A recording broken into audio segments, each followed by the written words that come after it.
join the rest of the elves and help. Yeah.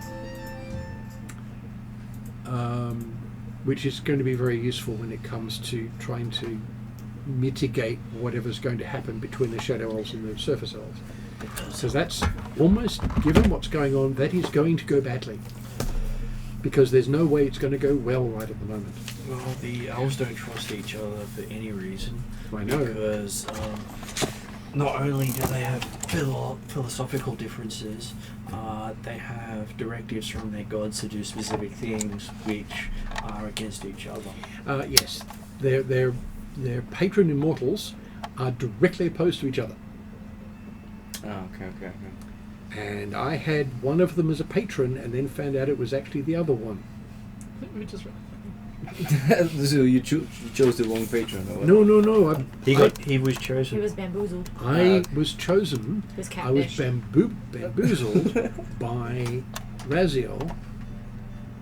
Raphael, who's the immortal for the Shadow Elves, who's been, for the last 100 years, has been faking being Ilsendal, who's the patron of the Surface Elves, as my patron.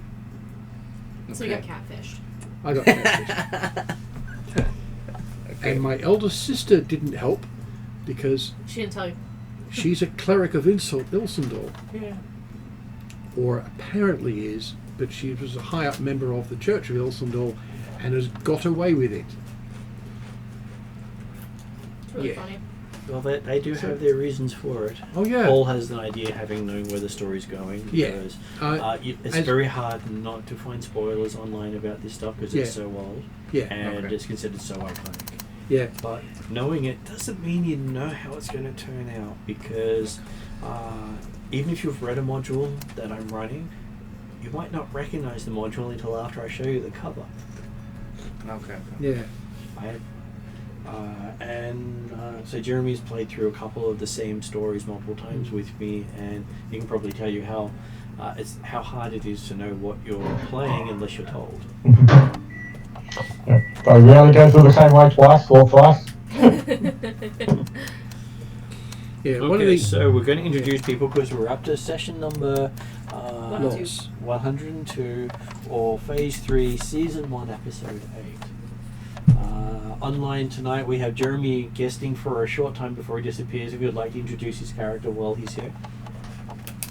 Good evening all. Yes, I'm playing Tlaknima, the Atruaghin clansman who has come up from his original phase of being a relatively minor policeman of the Deer Clan elk tribe, and has now been selected by Atruaghin himself to lead the tribes through their next great glory days of swarming over the rest of the land. But hey, that's in the future, no one's got that right now. In the meantime, he's been named Chief of Chiefs and Shaman of the Clans, so having become Chief of the Dragon Clan. Yes.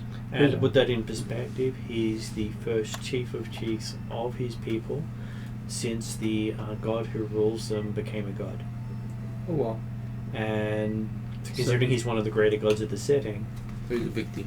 it It's is a big thing. Yeah. It's enough for nearly He's- every other king in the region to bow before him instead of require him to bow to them. That's how much of a big deal it is. And that now coheres the tribes enough that everyone else is now worried and is very relieved at the fact we're actually in a war, which is the only reason this is happening anyway, because it means they're not going out conquering everybody else, because they would do.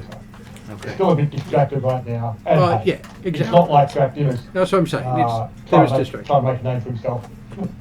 Yeah. He's actually been trying to avoid it, but he keeps getting the god talking to him. Yeah, but being Falling into greatness. yeah, but being level 11, we've all gained titles. Okay. We've all got a stronghold of some kind or another. What is yours? Is a ship or a coastal town? I have a port. Yeah. Or wait, I have You a. have I a have wharf. I have yes, that one. I have With the a warehouse. warehouse with a wharf. What's the war? So it's got to So be. a wharf is a dock, extent pier, It's a place to put a ship. where you park Yeah. a boat. Yes. Yeah. So It'll be a I'm warehouse, I'm so. presuming then that it's a very high rating. Yeah. Well, it's pretty rated nice. enough that she can park a ship there. Yeah. Yeah. And beyond that, she can get more ships parked. Yeah, it's a as that's the thing. It's a good. I know it's a good size rating because you have the same starting money as me. I've got a town with 6 buildings in it Yeah, I and think an I have enough outside that, wall, and they're all mid-rated, Yeah. mid-low rate, Yeah. and you've got a wharf and a warehouse Yeah. on the same money. Which is pretty good. Yours is pretty freaking good stuff. Yeah. I may occasionally have to duck into the other room if my wife needs assistance. So, Yeah. she's normally in the game playing Calprix, But she's Dragon. not doing Yeah, that today. but having a bad day today. Yeah, and he is. He is that big most of the. Well, he is that big most of the time, but he can be human-sized and humanoid. Okay. Yeah, she can She can move down and Yeah. stuff. It's pretty cool. shift down a bit. Anyway, moving on. And so that's one of the NPCs. The other NPC is a season-changing elf Yep. that can, so basically in a ledger, able to change aspects of what season that she uses each day. And Jeremy introduced his character. The other NPC in the group is Drizzle. a time-traveling cleric who's officially only 12 years old, but he's been around for a lot longer than that because he He- keeps popping up through history. Yes, Okay. he's turned Think up. like a He's turned up 9 feet tall Very with wings. elusive Doctor Who character. Yeah. Okay. He was born 12 years ago, but I think he's at the moment over a century old. Yeah. He's including things like we've got to certain bits, including that big battle with that I nicked all the heroes for. Yeah. He told us that he's done that and reset it 7 times Okay. to make it come out so it works. Good work. Okay. Yeah. He asks, So- he generally so asks the he's- players not to break it again. Yeah. Yes. So But he's got to live through each of those. Okay. So So- asking him to do anything, you're going to get a very complex, simple one-word answer, but would not help you in any way, shape, or form. Some players or some characters are not fans of this style of commenting. My yeah. character loves it. Yeah, I have no problem with it because I can actually understand him most of the time, or I can work it out if I don't understand it straight away. Yeah. It's- Which the is advantage of not yeah. saying it explicitly means that there's a lot of wiggle room in what he's actually saying. oh yeah, yeah. So, Paul, would you Um, introduce your character?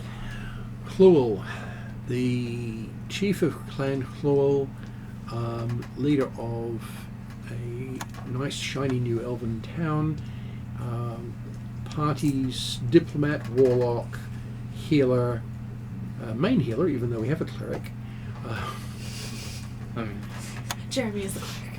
Jeremy's a part-time cleric. Dressel's technically the Oh, cleric of the yeah, party, technically, but yeah. him actually casting spells on you is probably about 1 in 10 sessions. Yeah. Okay. Yeah, to get Drazzle to cast a healing spell on you or anything, you have to ask him nicely. Doing that in combat doing that in combat while he's writing notes about what's going on. He may just write about you needing assistance. I'll drop it. Okay. Yes. But he'll normally give you a hug after the combat. Oh, that's Yeah. nice. And as I'm putting your arms back on.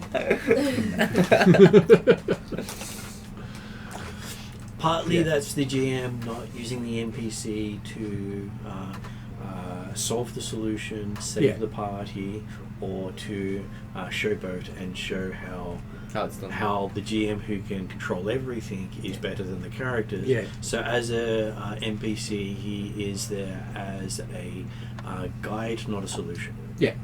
And that's why Oh, yeah. he just for players who don't understand the concept. It's why he's there, not there to solve any issues for you. Yeah. He may be someone you can talk to and learn about stuff from, but that doesn't mean there's going to be useful things you learn. Okay. Yeah. Yes. Or it is going to be useful, but you're not going to know for 3 sessions. Okay, so Kessler, you're up next. I am playing Kupo Lani Aokai. She goes by Lani, just to make things easy. She is a Makai human fighter, former sailor. She's known as being boisterous and fun, and there to just very loyal to the people that she's with. Yeah. And is there to beat things up as much as possible because she's also a weapons master. Yeah. So Makai are she is basically also Pacific Islanders. Yeah, we're very like the Makai people are very physical people.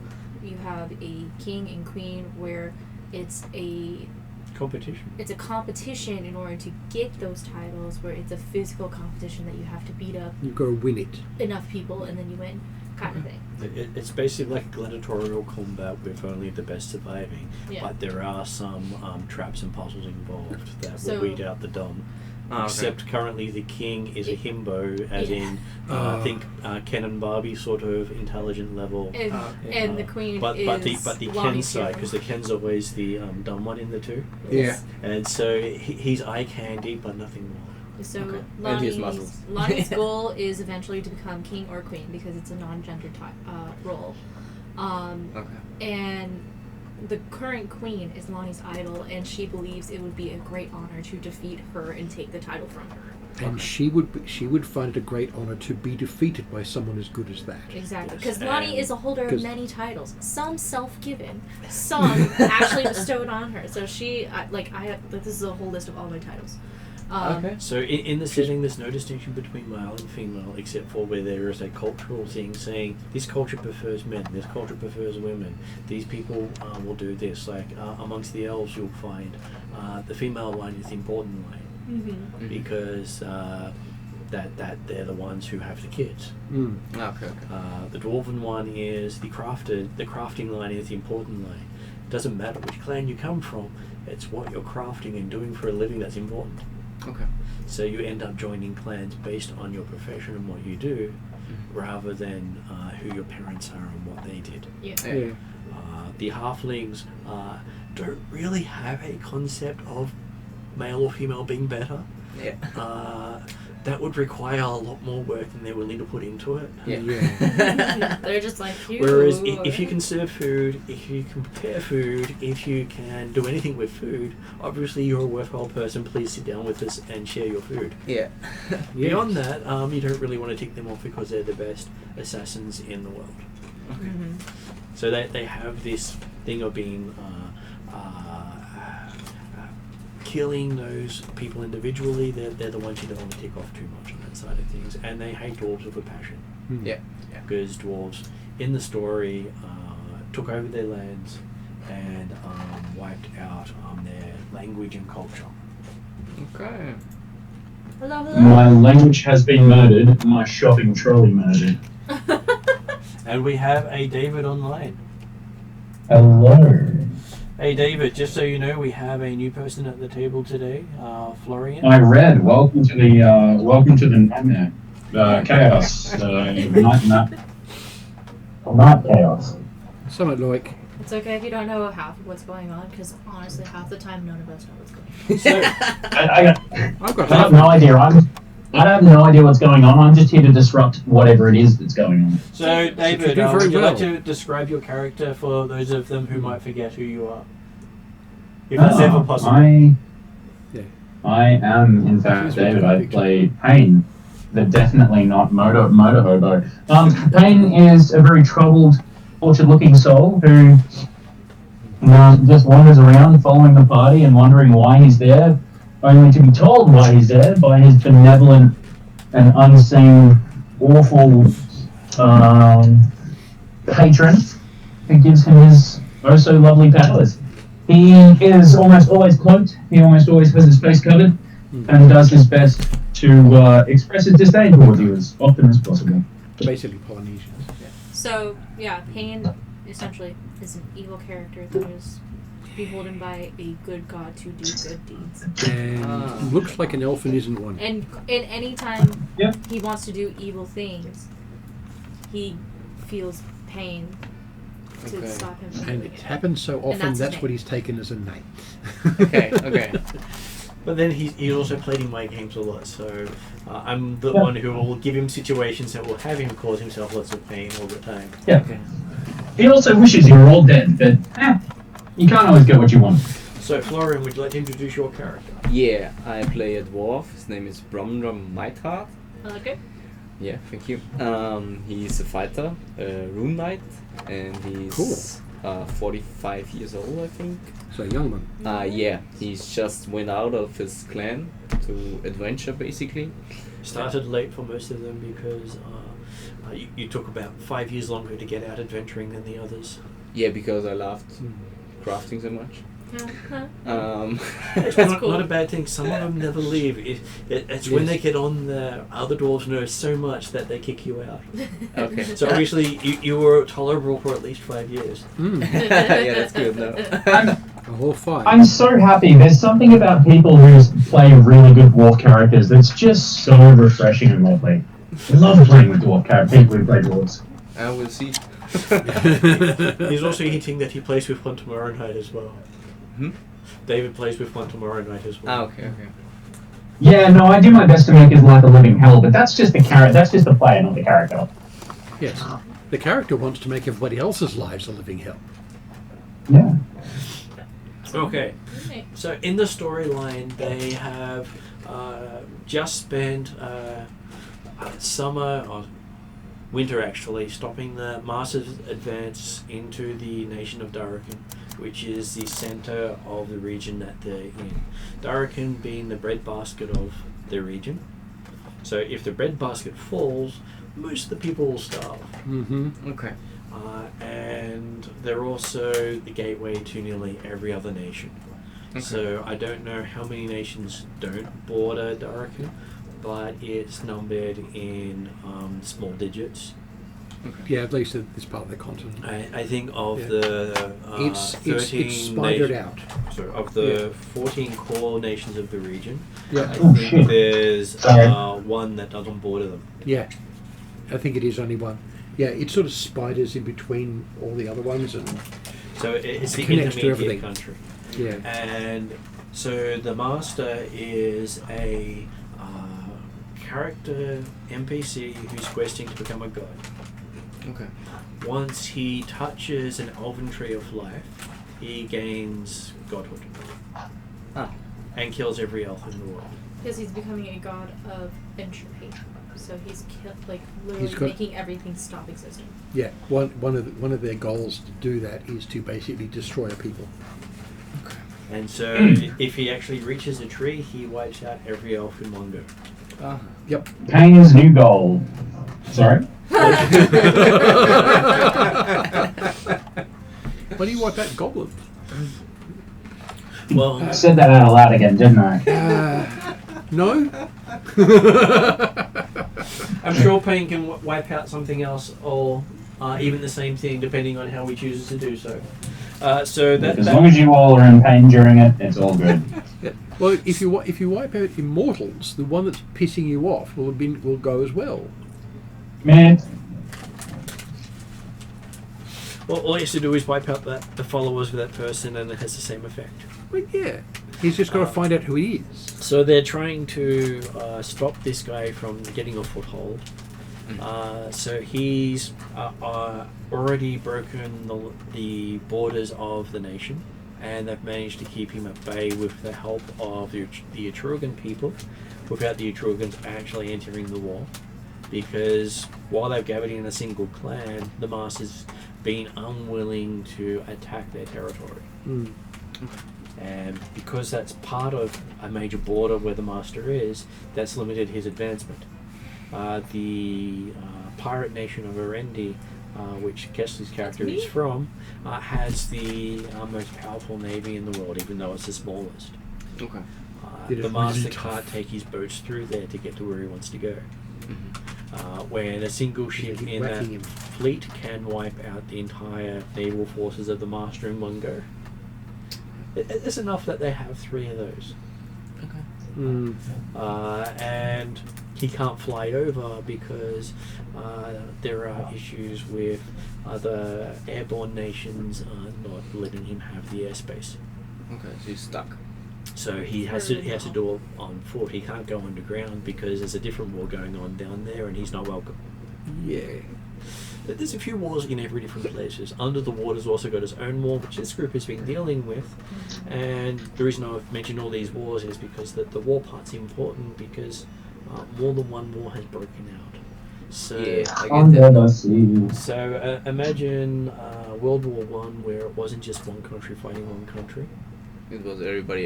It was at least 3 core countries involved fighting everyone else, and then deciding to try to work together, even though they weren't technically allies.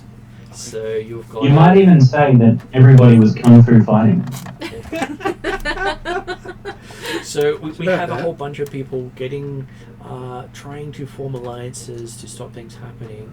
One nation has fallen behind the god wanting to wipe out the region of the world, and that's called the Empire of Alphatia, which is one of the biggest nations on the planet, and used to have a sky fleet able to carpet bomb as many countries as they wanted Until You were nuked used it. to.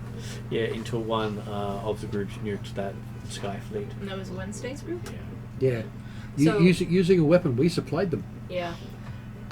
All four. Or Don't all say three that out games are loud. interconnected. No. Like, they affect the world all at the same time. So previously the games would be at different years. Right now we're all at the same year. Yeah. He synchronized it so we can do things like they've set things up to enable someone to feed them something that's going to take out the sky fleet. We were the ones who got the weapon they were going to use. Somebody made a portal. We kicked it through the portal and it blew the ships up. A country away. It was in time. So there's a lot of interplay between them, and the characters have also the potential to pass items between them as well. Yeah. Okay. So this group may end up with a bunch of items being dropped on them from one of the other groups who are going, you could probably use it more than I can. Take. Okay. And we might hand some back saying, Drazzle, could you go and give these to these guys? I know you move around. Because the NPC is technically walking in each group at the same time, because they know he has 5 instances in the world. Okay. Or you could get any cursed items and hand them off to the other party. Assuming you can break the curse first, and I don't... Do we have remove curse yet? I don't know. I don't think any of us. I don't well, then think again, so. I'm not playing a spellcaster for this. None of our characters spend any of their gold so we can pool it to destroy one party. Okay. And because David's technically played in all 3 parties, I'm sure he'll say the other party each time. Okay. I have no idea what you're talking about. Yeah, right. Okay, so to give them into context of where they are now, having all these things involved, they went to the island of Erendi to try to find out what's happening with the undersea war, because it's been causing a whole heap of problems to their shipping lanes. So to the north, up here is where Darkin is. So you got the 5 Shires, and up that red line is where you'll find Darkin. It's basically a small part of the land that shares its border with the Atruaghin clans. No, I do have access to it. But the party themselves have been basically around this region here where the arrow is, having gone off and fought a what's known as a devilfish and its minions, which is intelligent sea life that is considered corrupting other intelligent sea life. Okay. No, shape Sounds shift. really cool. Yeah. So they. Hey, what was our dwarf friend's name? My name Brumdrum. Rondro? Brum, gotcha. Yeah. He will shorten it. It will happen. And so they basically went and saw the Marrow people to find out what was going on, why they've stopped talking to the Erendi people, who are the surface of the sea people. So they used to have a truce between them that they wouldn't affect each other. Mm-hmm. And then they found out that they had this alliance with this mysterious floating citadel under the water. Okay. And so going off to investigate that, they blew it up. We're very good at investigating. Okay. Hey, to be fair, the dude there, they were obvious followers of At Santiago. Axantiatl, which is the Corruptor evil corruptor god that is against Jeremy Dracono's god. Even Okay. Atruaghin. So it was a even- good deed. So it was. He said, we got there and the found the leader of the dude because we were bumbling around and just happened on in there, and he says, "Welcome, Dracula, Chief of Chiefs, and soon to be head on a plate." So last session was us fighting them, and not dying. And we didn't destroy the place. It got destroyed because we beat the guy up. Oh no, you also destroyed the control mechanism. Oh yeah, Which was the throne. Yeah, well, that would happen. be- But we didn't destroy the building. Destroying the throne destroyed the building because it was set to do that. To be fair, Lowell can say that yes, we didn't destroy it. You can say, Dracula definitely destroyed it. well, yeah, that's fair. And he'd be Dracula proud can of say that destroying it. he destroyed the throne. It just so happens that it was the thing holding the building together. Yes. Yes. The next time Bron puts his hand in his pocket, he feels a small gem in his pocket resting there. Yes. So it's not you. I was so worried it was going to be me. Oh no, he's You'll come see. on. No, he's got to victimize the new guy. Yes. That happens. Yep. So. So they once they defeated that, they went to the surface of the sea just about the time of midnight, finding they weren't in sight of any land whatsoever. You're about And 40, 50 miles off. 50 miles away from any form of land, and that was where we stopped last session. They also noticed that a titan of the water was crushing and bringing the rest of the fortress down to the bottom of the ocean, so it wouldn't surface. Okay. So we saw a titan that had woken, which we know those don't awaken very often. And so for it It's- to be awake is a problem. It's the second titan they've seen active in the same year. Which is Like more of a problem. that's pretty big stuff. It's- That's it's- very big stuff. Basically, a single titan waking and moving, even for a brief instant, is like witnessing a miracle. Okay. And they've seen two titans actually interfere in events in the space of a month or two. And it's one of the things where you go, yeah, the world's actually pretty fucked right at the moment. Let's see what we can do about it. Okay. And they do Right, know that the titan. world won't resemble what it did when they started. Yeah. Yeah. So We're not going to be able to go back to the way it was. Not going to happen. Best we can do is make it least worst. Okay, so introducing your So- character into the storyline, you're basically on a dwarven stone ship Okay. in the middle of the area here. None of the dwarven adults are here because they all went to fight in a war. So a bunch of the kids took teenagers took the parents' adults' boat for a ride. Okay. I'm just cruising. Yep. So you've got no several one- kegs of booze. No one quite figured out where they were because it's been something like a month since you took the boat out, Okay. and they sort of got lost. I can't say that they were the best navigators, being dwarves, Yeah, we are more like Yeah. in the caves and stuff. but Yes. they do build some of the toughest ships to float. But keeping it afloat's the problem. Okay. Good. Reinforced concrete So, ships. Giving a vision to the other Yeah. characters who are floating on the surface, you see a monstrosity coming your direction. The only Yes. reason I say it's a monstrosity is it looks as if you could probably push it over yourself with one finger. And otherwise looks like a piece of hill with sails on it. Oh no, it looks like a floating castle Oh, Okay. oh God. in more than one direction.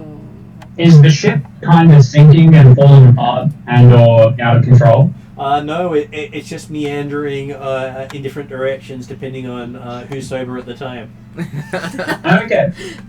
Do you mind if I just take the reins for a second? Sure.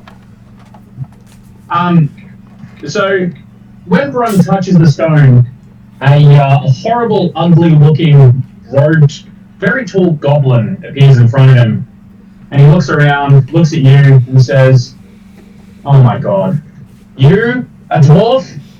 How did you even get the gem? What? What?" He then looks around, and then points to the rest of wherever the rest of the party is. You should go over there, or I might kill you and everybody on here. Or, if you want to live, go over there. You guys look like you're in trouble. Go over there. I will not stop asking you, and you cannot kill me. Okay, Rumdrum is obviously drunk. That's just what they do I was in the gonna ship. say that's a dwarf. You're being redundant here. Well, Yeah. Yeah. The dwarf is drunk and water is wet. And so the other description I give to people is the dwarves are on spring break. So imagine it's party time central, and there was no one to say no, you can't take the boat out. Yeah. Yeah. Yes, we're not being told no, therefore we're allowed. Absolutely. So he's obviously surprised by suddenly a goblin, you said? Yes. Appearing. Yeah. Goblin-ish, hard to I was tell. gonna say he's an elf, but A strange looking appearance looks like a goblin. on his ship and starting to give him instructions. So Yep. And you can see partly through him. okay, so he thinks it's a ghost probably, and he's stubborn. So he says, "What are you doing here? Just leave our ship and let us live our spring break." If I could, I would. I don't want to be around you. I don't like dwarves, I don't like ships, I don't like water, and I don't like stone. If I could leave, I would. Go over there, or you're probably going to starve to death, get lost, and or die. I'm saving your life. If you want to die, that's fine. I don't care. Just do it quickly. Whatever you do, just do it quickly. I don't want to be here, and I can't leave. A healthy ghost. Okay, yeah. Helpful, in quotes. So he is hungry and he thinks, okay, I mean, yeah, you're probably right. So he tries to Hey, just look, hang on. Look, dwarf, weird thing. What? Ugh, yuck. Why is there so much hair? Are you talking about my mighty beard? No, I'm talking about the lint in your pocket. It's awful. If you could wish for anything at all right now, what That's would what it you be? say. It's feel not a the gym. pocket. Oh, you're keeping that. You found that in your underpants. It's a gemstone. You're keeping it there for safety. Also, do you have any acid? Could you drop that stone in the acid, please? I would rather my skin burnt off than have to deal with being this close to you. He takes out the stone and he looks at it. Imagine your entire ship being rubbed against the balls of a giant. That's what's just happened to me. I mean, that's not my fault, is it? Make a wish, hurry up, what do you want? Oh, Put a ring on it. Put it in the belly button. well, my wish would be Stick some more up your booze, I nose. guess. To what, sorry? Speak up, I can't hear you over that awful beard. My wish would be some more booze. Some more, oh, you're so boring. Can you make that happen? Don't be One of your last barrels of water turns into... Oh dear. Very nice.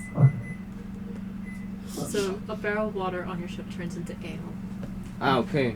That's nice. One of the last barrels of water. Like you are in trouble. Ah, nah, that's good, that's good. I'm sure dwarves can exist. Hey, beer is still water. To be It's honest, just I'm flavored. surprised that there was a barrel of water. Well, yeah, they- we loaded it wrong. Yeah, well, you took most of the water out, and There was a reason there was only one. Yeah. You see, here Payne was thinking that you actually needed water to live, but no. Nah. doesn't work like that. They're dwarves. Nah, we're dwarfs, we don't need it. You wouldn't wish for a prevailing wind or, to be able to find land or, for the ship to not fall apart. That'd be awful if you were to accidentally have the ship fall apart, wouldn't it? Oh no. Yeah. Well, I think we're having a good time right now. That's when Payne realizes he's with a dwarven teenager. His worst nightmare.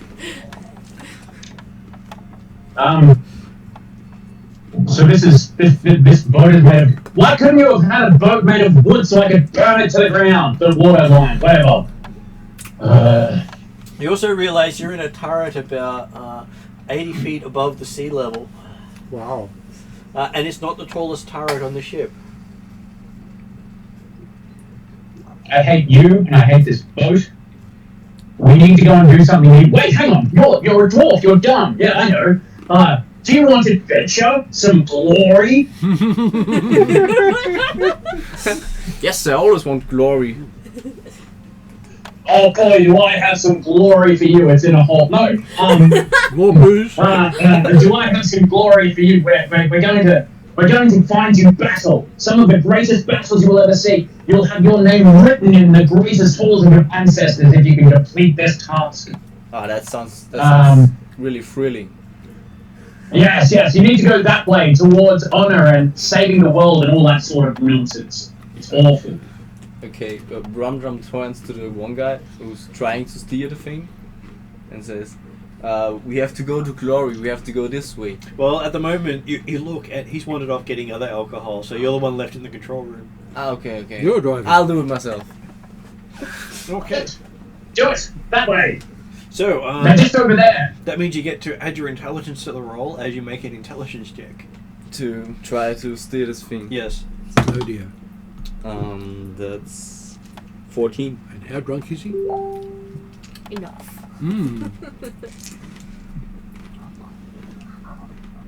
So you find yourself pulling levers, twirling dials, pushing buttons. You have absolutely no idea what you're actually doing, but it looks cool. Okay. And you feel a bit of a shudder, and then you seem to be heading directly towards those people. Okay.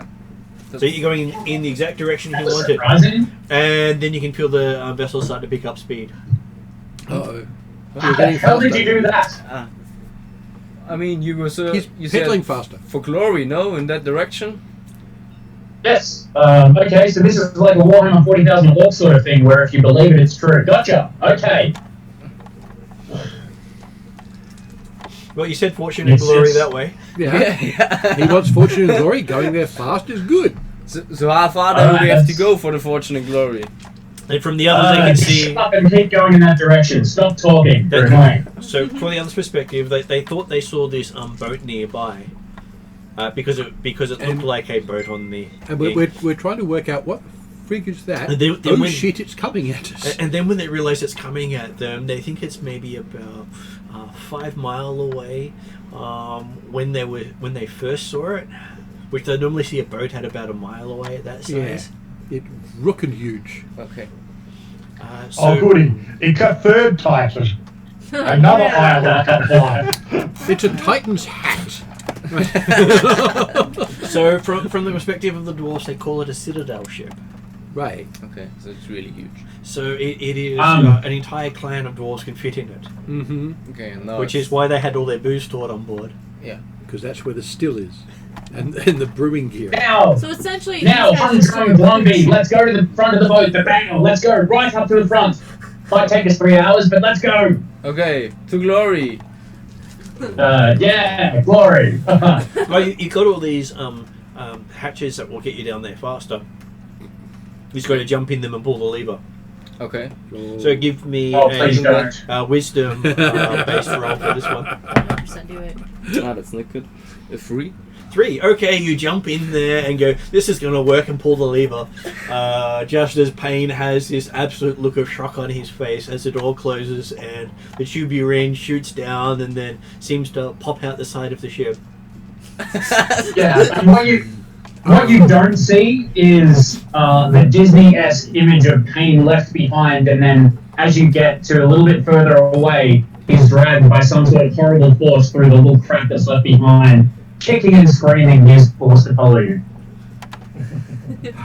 Okay, so as you guys see this big mammoth as a vehicle just go barreling past, not even paying attention to you, At least we you see have this to duck. tiny little capsule shoot out the side of it, and it lands beside you, almost squashing all of you in its landing. It's Great. about the size of a warehouse. Wow. So it's not a tiny thing. No. It's one of their emergency escape capsules. Yeah, designed for like 50 people. Oh, it's designed for about 5 people. Oh, Dwarves don't actually build small things. no, they don't. So I'm in. Payne in a screams out in anger and fury, and the rest of the party hears his voice. You Games, Dwarven, Jinwit, we were supposed to run them over and kill them! I recognise that voice, I say clearly. We'll start swimming towards the capsule. Okay, as you swim towards it, you realise the capsule's made out of stone. Yeah, okay, it's dwarves. It's got all these. It's got stairs from the top of it all the way down to the side that goes under the water, so you can quite easily walk up to the top with a spiral staircase. I say to Just once in my horrible, endless existence, I would like to see the smallest level of the plan work that involves somebody other than me suffering. And you see. Payne, I can hear you. We're suffering. So I guess Darling, Lonnie will He's call gone out. incoherent. Lonnie will call out. Ahoy, sailor! I hear a familiar voice on board. Maybe come aboard. shut up! It's like, Payne, you miserable scum! Let us on board. I hope you drown! Yep, he's definitely gone incoherent. Absolutely. Yes. So you see before you the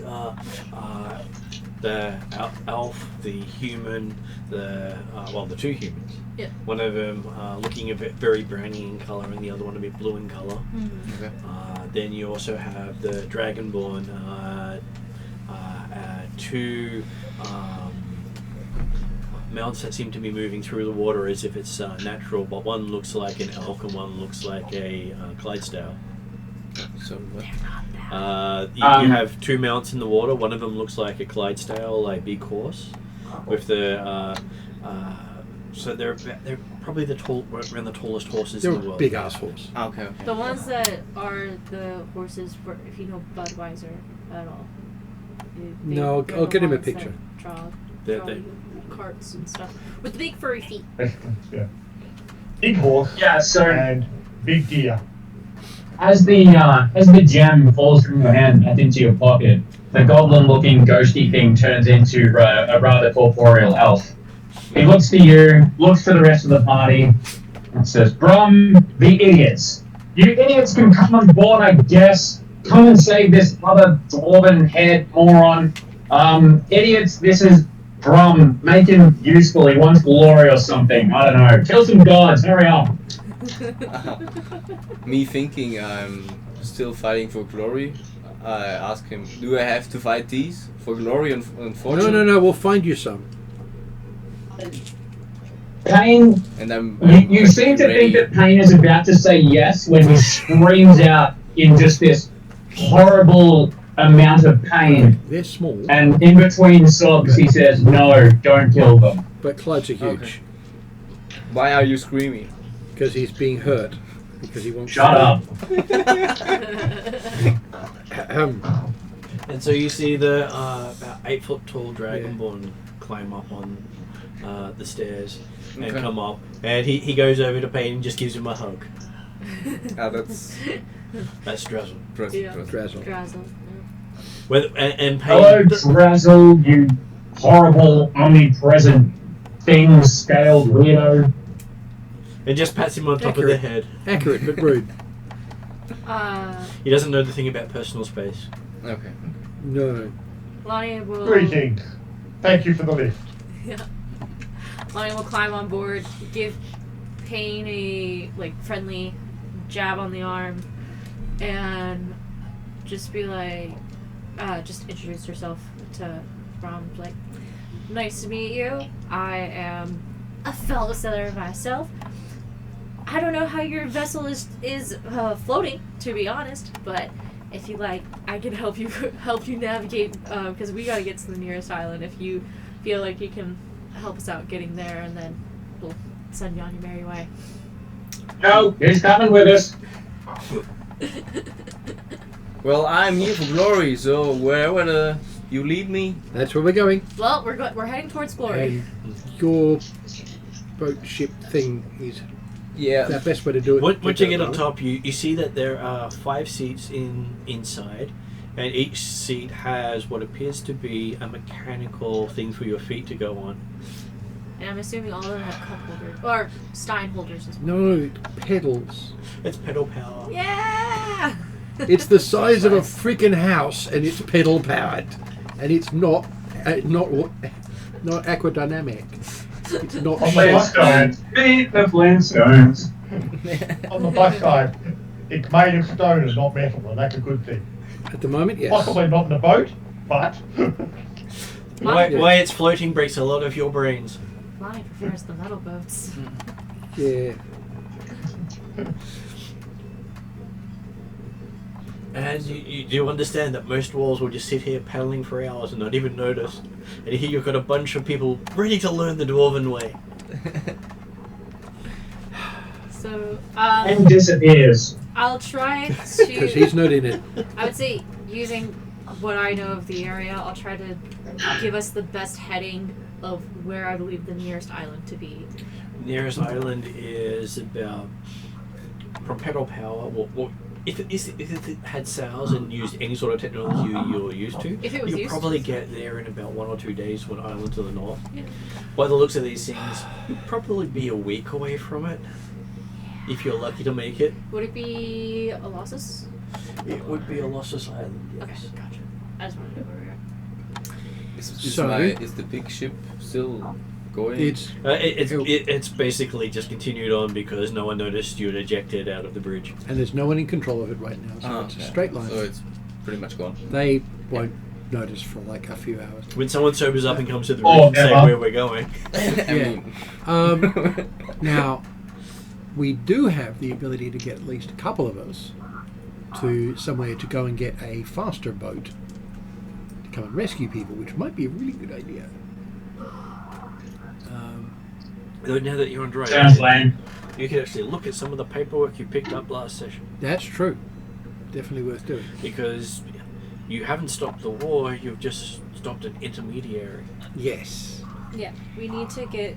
We need to. I was gonna say what I wrote down find as some to our stuff thing out. is we need to get a message to the underwater leaders that there was devilfish in the water that have corrupted all of the trade Yeah. agreements. Okay. And so we need to get the message to them that we have now defeated the devilfish. Right. You are But still we have we're- to convince them that the devilfish were real. Yes, because we're- they're the boogeymen. They're not real. Yeah. but No, also we have can a show look through you. the documentation. Did you watch? No, yeah, that's Secret what we Invasion? need to do. We Yeah. also Well, need to evidence we've find got. out where Basically, the closest underwater yeah. authorities are, because maybe a week to the next island, but Yeah. it might only be a day or so away from the nearest Yeah. underwater people. Yeah. Don't know. Under the sea. Yes. Yeah, Brum Rum is just ready to go, and he sits in one of those pedals and starts pedaling away. Okay. Let's try and make sure we're pointing in the right direction. As he starts pedaling, you hear a whirling sound go underneath the Mhm. boat as some of the systems on the vessel start to give off light. Oh, okay. It is mostly steam powered, but it does require some form of startup. Yes. No, it's not. It's idiot powered. Now pedal. Lonnie will use all of her ship expertise to try to make it in whatever efficiency is possible to get straight to where it's need to be, and then You're going to and then navigate. go from there with Look- however this looking at dwarf the controls, stuff it's like, works. who designed this thing? Yeah, It Some doesn't make wacko. sense. it doesn't make any There's no sense. compass. There's no. There's no viewfinder. There's nothing. There's no wheel. Yeah, There's no rudder. I have not a... very well designed. I hear her saying that, and I'm like, it's perfectly designed. It's designed for dwarves. It's designed for comfort. It's designed... I You look give at the you seats. The seats are all made out of stone. dwarven comfort. Yeah. So she'll say in dwarven, no offense, and then back into common of Nerd. no offense, and then back in common. We're just gonna try our best to get to where we need to be. Yeah. Is that they have all these levers and dials and buttons. Yeah. Looks like there's Aye. far more than necessary for a vehicle that looks like it's a safety vehicle. Is there a party button? Because Lonnie will be tempted to press it. Oh dear. Because Lonnie's not above having a good time. There's not a party button, but there's a big red button. No, don't touch that. I don't want to touch the Red buttons are bad. Don't I know Payne No. went to his jam, and I'll be like, hey Payne, you're not allowed to touch this big red button. Just to give him the temptation, but I know he can't do it now. News. Pain is not there. Yeah, no, she knows you went back in the gem, so she doesn't know if you're listening or not, but she's gonna make fun of you anyway. Yes. Well, she's always hopeful you're listening. Yeah. So yes, You get no response. so while Draknumir is probably enjoying the stone comforts because he doesn't mind stone as much. It's certainly a lot better than metal at time. But yeah, so he probably actually has done. Sees there is actually anything more than just this one chamber to this vessel. Yes. We'll be doing a bit of exploration, but There is a hatch. You lift it up. You can hear the grinding of gears and see a lot of metal construction under the hood. Right.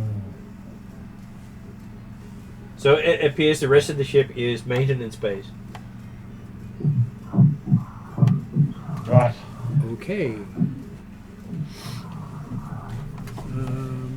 So while he's off trying to find somewhere that isn't full of metal, what's Llewell doing?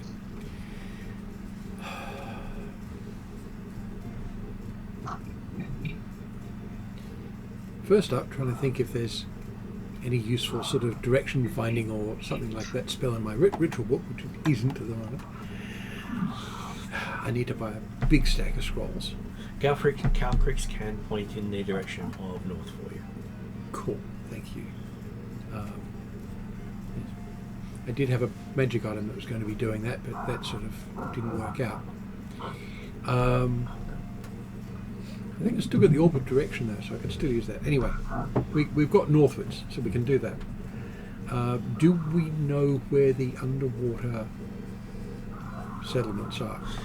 You knew where one was, but you got taken through the water at such high speed. That we doesn't couldn't count tell. anymore. Yeah. I think from what Lonnie will tell other people is probably the best way to go is maybe even restart a little closer to Honor Island than head down. I don't know about getting super close to Honor Island because we all know how that place went. Yeah. But getting close and then heading down is perhaps the best way to go. At this point. Yeah. Since we don't know where to go. What we know about Honor Island is it is a wellspring of thought. So whatever you think to be true is true. So It's really, I would it's confusing. I would very much suggest being sober while there. So we don't necessarily want to go. I mean, onto there's the no island. booze on the capsule, so I think. So if Yeah. you went there and imagined all your compatriots were beer barrels, they'd become beer barrels. Okay. Yeah.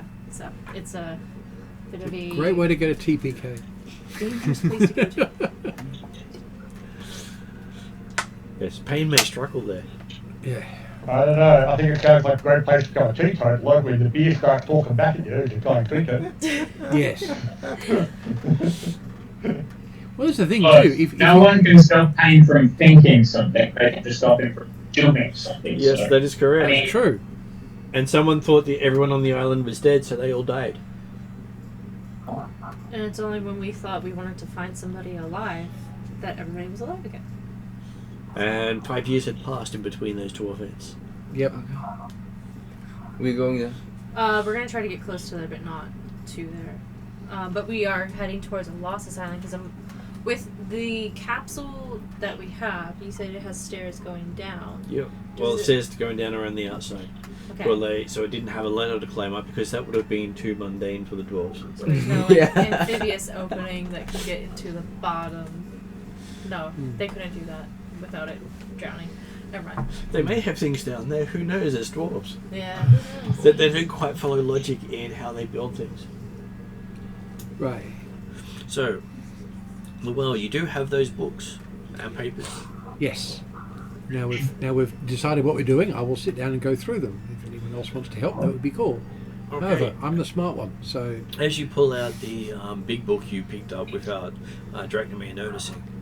Oh yeah, that one. That one was a problem. that one is an issue. But given what's going on, I'm going to look at this one first. So he's going to look at a book of the Corruptor. I just want to point out this logic here. I'm going to sit You're over gonna read there.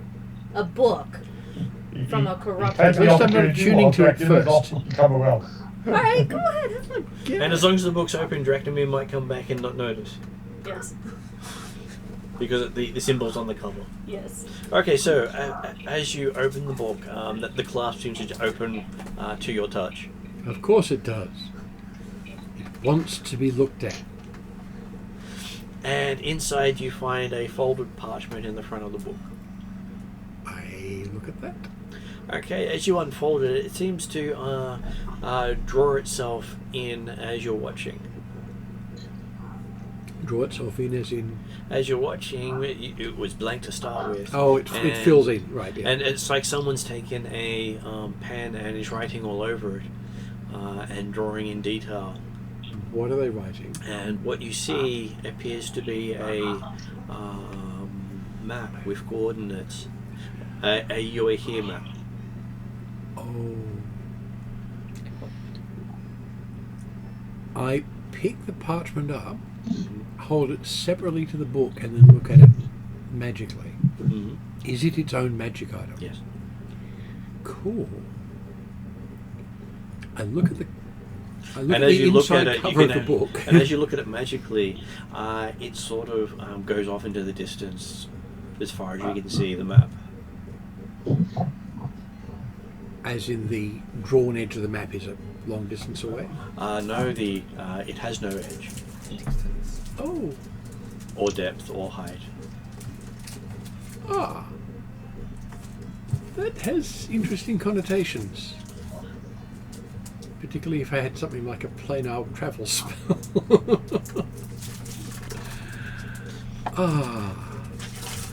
That's...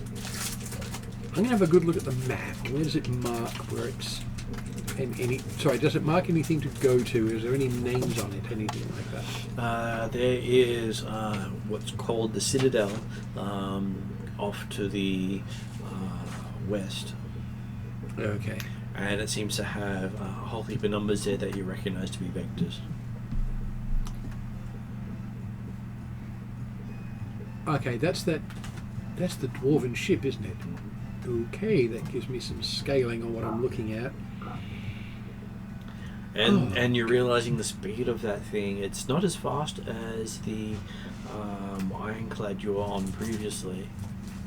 But You wouldn't want to be in front of it. no, seeing it's a basically moving hill, it wouldn't need a ram to ram things. It is the ram. And it's also showing that there is a citadel under the water nearby, Okay. listed at a depth of 1,000 feet. Right.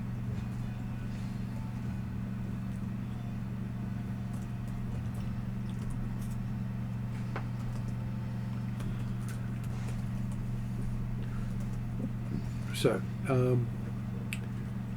I'll put the book away, wrap it up, and then go and show the map to Lani, because Lani's the navigator, or at least our better navigator at the moment. 'Cause Does it name that's- the Citadel? It just calls it the Citadel. That's the name they gave it. Yes, but is it listed as a place or another ship? Well, it is listed as a dot with a vector. Okay. So vector has speed and direction Yeah. associated. Yeah. Yes. For those who don't understand vectors. Yeah, as long well, it could still have a zero velocity and still have it listed, but yeah, obviously it's non-zero velocity. Yeah, it's another moving ship, but this one's underwater. No, sorry. The one that's listed as a citadel is the one that's on the surface. The one underground doesn't have a name associated with it. Right. And it lists it as stationary. Yeah. But it's not named. All right. So it just has coordinates including depth. From what Lonnie knows of the region, does she recognize this as being one of the underwater cities? This would be where you would expect a majority of the Sahuaghin to be found. Do I like those people? I forget. Those are the terrors of the sea. We don't like them. We don't want to go there. They have the reputation of eating people instead of talking to them. So, I mean, don't go there. Is what I know. Yeah. So we know they're Possibly usually that she could be spoken to. need to be spoken to, but we don't need to be the people that do that. And one of the forces that can, one of the powers within the sea. They can get a letter in the sea mail. Right. It's different than email. Yeah. Using this cool map that Will has. Well, looking at it, you can see multiple layers of currents on the map. That's pretty cool. Ooh. Lonnie will try to see how close we are to Suthas, which was where King Blokra lives and stuff. You are not even seeing it on the map, which means Not close. the scale of this map says you're not within a day's journey of it. Gotcha. Yeah, so cool. She plays around with it and it's like, where did you get this? Was this in the library? It was in the book that I picked up. What book that you picked up? There's a book I picked up. I needed to look at it. You and your books. Okay. Yeah. Lonnie doesn't care. Lonnie likes sword. Lonnie has her cool talking sword now. And looking at the map, most people you know who sail would probably kill someone over this map. Oh yeah, especially with currents Oh, on it. absolutely. This Having all will the have currents and weather on it as well. The currents it has are the undersea currents as well as the surface currents as well as the wind currents. So Which yeah. is everything you need to know. So air people would need it, sea people would need it, and surface people would take it. So Yeah.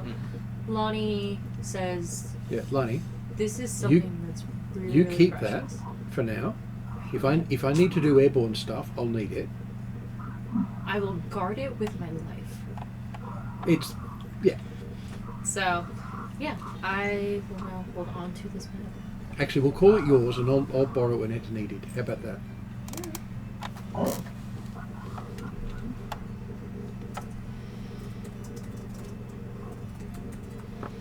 Now, what would it show if it's using the tuned? map and using whatever currents on here and all that stuff. That's the thing too.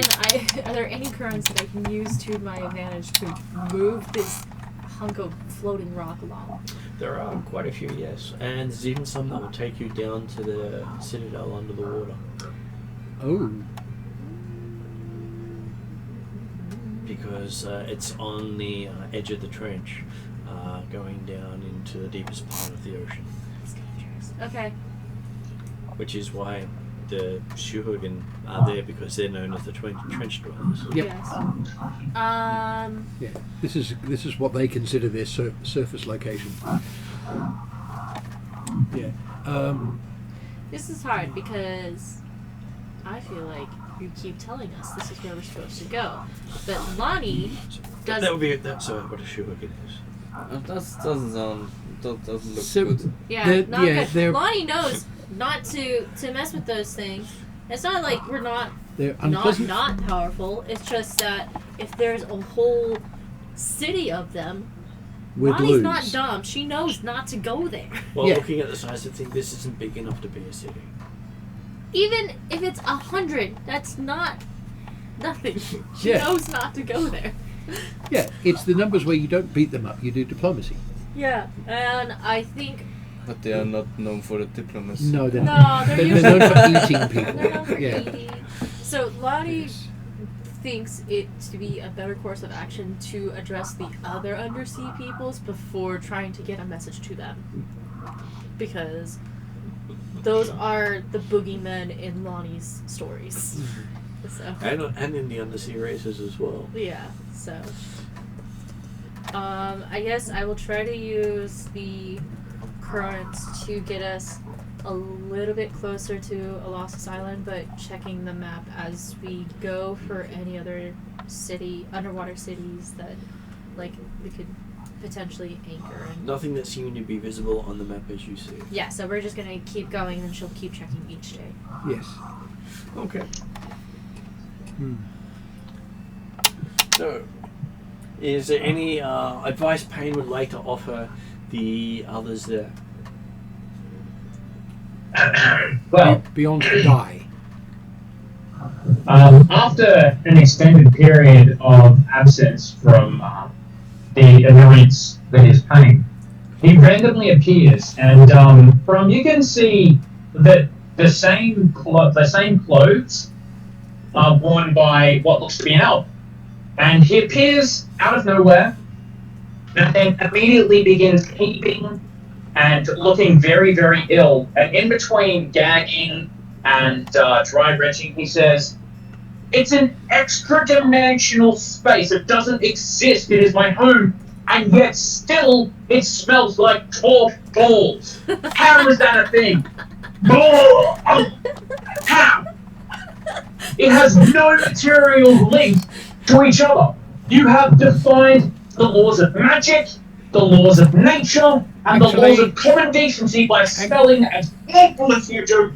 Actually, it's not against the laws of magic because that involves conceptual reality.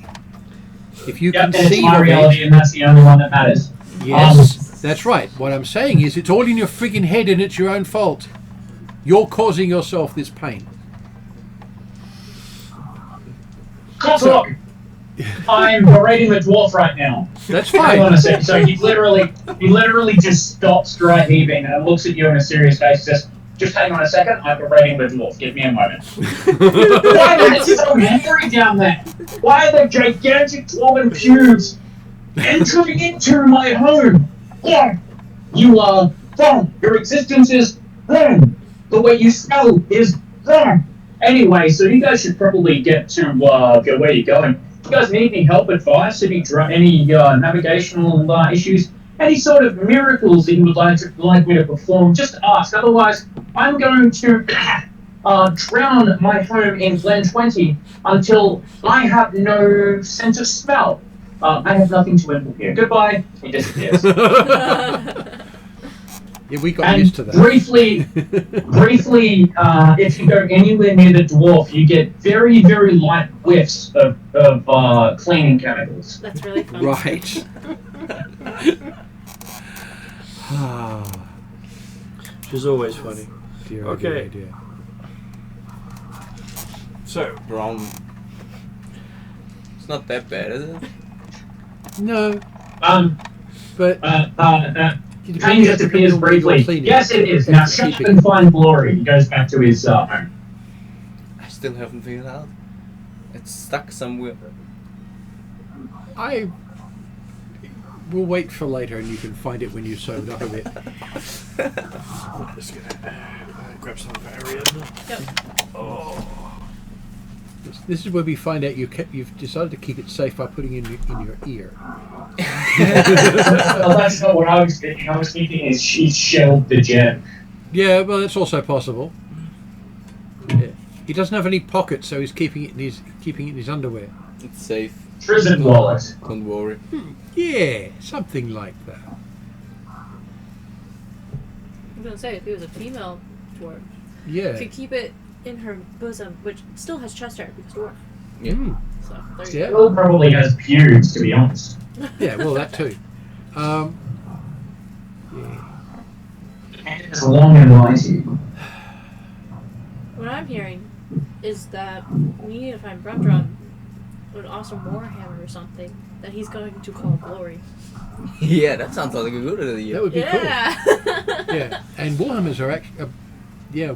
And Lonnie sorry, being a battle weapons master will make sure to pick out the Yeah. perfect one for you. Yeah, So and battle axes just are use a really good bathroom? weapons for dwarves. Oh, What was that? yeah. Bathroom, other side of that should be open into the laundry and the sliding door. Hey Google, turn on bathroom light. Yeah. But yeah, battle axes are great turning weapons. the bathroom light on. Particularly if you're doing Yeah, martial that was training, Google. Yeah. because I had a look at doing that and went, well, what you want to do is the biggest dice you can lay your hands on, and unless you want to carry a Dane axe, which are this big, Huge. Yeah. a battle axe is great because you use it two-handed. It's a D10. Yeah. A Dane axe is a D12. There's really very little difference. And when you've got master level training, then you're now doing 4D whatever. Which is a thing, by the way. How does it work with a greatsword, which is 2D6? Is it a multiple of that, or is it extra D6s? It's every level is 2d6. Okay, so it's multiple of that, not just purely extra dice. Okay, so Lani has suggested on heading to Allosaurus Island. Right, which at our present velocity, assuming all of us are pedaling, how long is that going to take us? It might take you close to a week to get there. Cool. Gives me time to read some stuff. You notice that the boat is slow. Yeah. And if you're not going with the current, you could be going the wrong way. Yeah. Lonnie comments on just how this is breaking her understanding of everything seaworthy. And just being like, I don't know how this is, like, I know how this is working, but like, how is this working? How are It's dwarves? it's obviously not just the pedaling, otherwise there's nowhere in the world we'd move this. Mm-hmm. So there's something dwarvish happening down there. Can you imagine how good this stuff would be if it was actually the shape of a ship? I don't know. Yeah. I'm just like, wow. They ship have that's- so much more potential than this because I've seen their other stuff. They are superior craftsmen. Except when it comes to this. I'm making fun of your Yeah, ship. no, the What? technology. What? I'm making fun of the boat. Yeah, the technology is great. The acrodynamics suck. Could you imagine that citadel with an actual boat-shaped hull on it? I think we need to get them. It'd be twice as fast. I think we need to. Well, it's one of the horror stories of nearly every other race is seeing a dwarven boat in action. That would be a perfectly good reason for Lani to get one.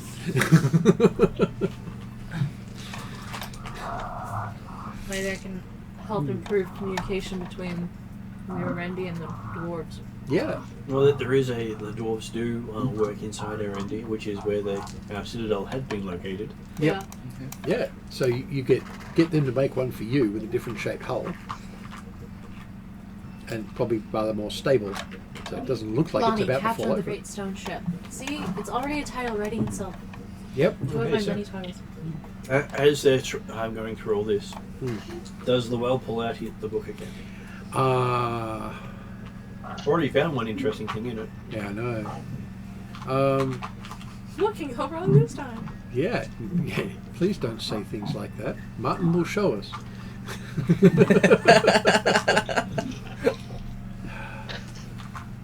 Yes, be wary. Martin takes hints and then uses them on you. Okay. He says sitting Kesley, in the back of your mind, you hear a voice saying, you know, if you had a giant chisel, you could make it streamlined better, right? That's if I had a giant chisel and not a brand new swords that I didn't want to destroy. A chisel is just a slightly more blunt sword, right? No. Yeah, but I'll need the Think tools of later. how much time we could save. Wouldn't it be a good idea? An adamantine. And then Chisel. Payne hears a odd voice coming in going, "Hey bro, don't mess with my thing." Is that just water? I just got a brand new talking sword. This is my space, find somewhere else. I will make you regret being cast into existence. Stop. Oh, that sounds like so much fun, bro. We're going on. Come on, bring it. Did you get a dude bro sword? Yes. This is the legendary sword Kukula, who is a mighty sword of legend from the Mackay people. So the answer is yes, I yes. did. And she's a dude bro, so it fits. Exactly. Yeah, bro, this is sweet. Let's go kill some goblins, dude. Exactly. I mean, it says. The amusing thing is, this was said by a goblin. So, Okay, so. dear. So you do yes, have interesting I items will- the more you play. Yes, Yeah, I will be can see looking that. at the book. Okay, so going into the book, you do see it starts off with notes about how it found a map of space and time. Ah, okay. It thought it was only about the oceans. But it's way more than that, isn't it? Yeah.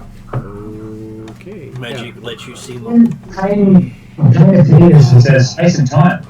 Oh, yeah. Yes. I'm interested. Yes. Liney's presently using the map involved. But when I looked at it, it didn't have edges. That doesn't make any sense. It, I like it. yeah. Well, from a magical point of view, it actually does make sense, because if it's a map of space and time, from a magical point of view, it can't have an edge. And it also mentions dimension as well. Ah. Cool story, bro. Sounds like you could use some Eldritch Blast. But yes, actually, what else can you see? I will have to keep looking through this and looking with care, because there are certain things I really don't want to learn that are likely to be in this book. And it talks about how But causality can allow futures to exist that will never happen. Okay, this is Draddle stuff. Yeah. This is. Come on, this is the guy. This is a guy who can live in 5 simultaneous timelines, each helping a different group of people. He does this stuff. Yes. So anyway, let's find the end of the universe. Keep scrolling. And from what the guy can figure out, it hasn't been created yet. That actually sounds entirely valid. Which means it's no. And he believes it's older than the solar system because it has gone back in time more than once. I wonder if this map could find Drell's death. Might find yours too. Oh, we could only hope and I could only wish. Yeah, we'd have to know what we're looking for though, because I don't think it shows that type of thing. It shows locations and vehicles. I'm gonna. Yeah, it shows futures that couldn't possibly exist. Yes, I'm going to borrow it back from Lani and close the book, put it away. I'm going to borrow the map back from Lani for a sec, Okay. because I want to experiment with it for a bit, very carefully, because apparently this map is way more than it looks like. You should look at Celestia and maybe see if you can find some icons. I hear they're really easy to look at. I mean, I figured this was something special because it tells me a lot more than typical maps, even magical maps tell me. Yes. What I just read, it does way more even than that. If you're looking at it magically, which I can, you know that, it doesn't actually have an edge and can see through time and across dimensions. Wait, so basically you're just looking at the world? Yes, but I can look at bits of it where I'm not at. Interesting. It's sort of a universal large-scale scrying device to an extent, which means this is a ridiculously powerful item. Yeah, but how do you actually see? Like, do you scroll? Do you move it? Do you change? Well, that's why I'm working on experimenting with it. And Lani shows us how it works. This is The answer to every one of the questions is yes, by the way. Yes, of course. Okay, so touching the map doesn't cause it to make any changes. Okay. I concentrate on it and see if I can move where it's looking. Nothing seems to change as Yeah. you concentrate. But you do notice it does update. Right. It's not static. Yeah. So it's live update. Okay.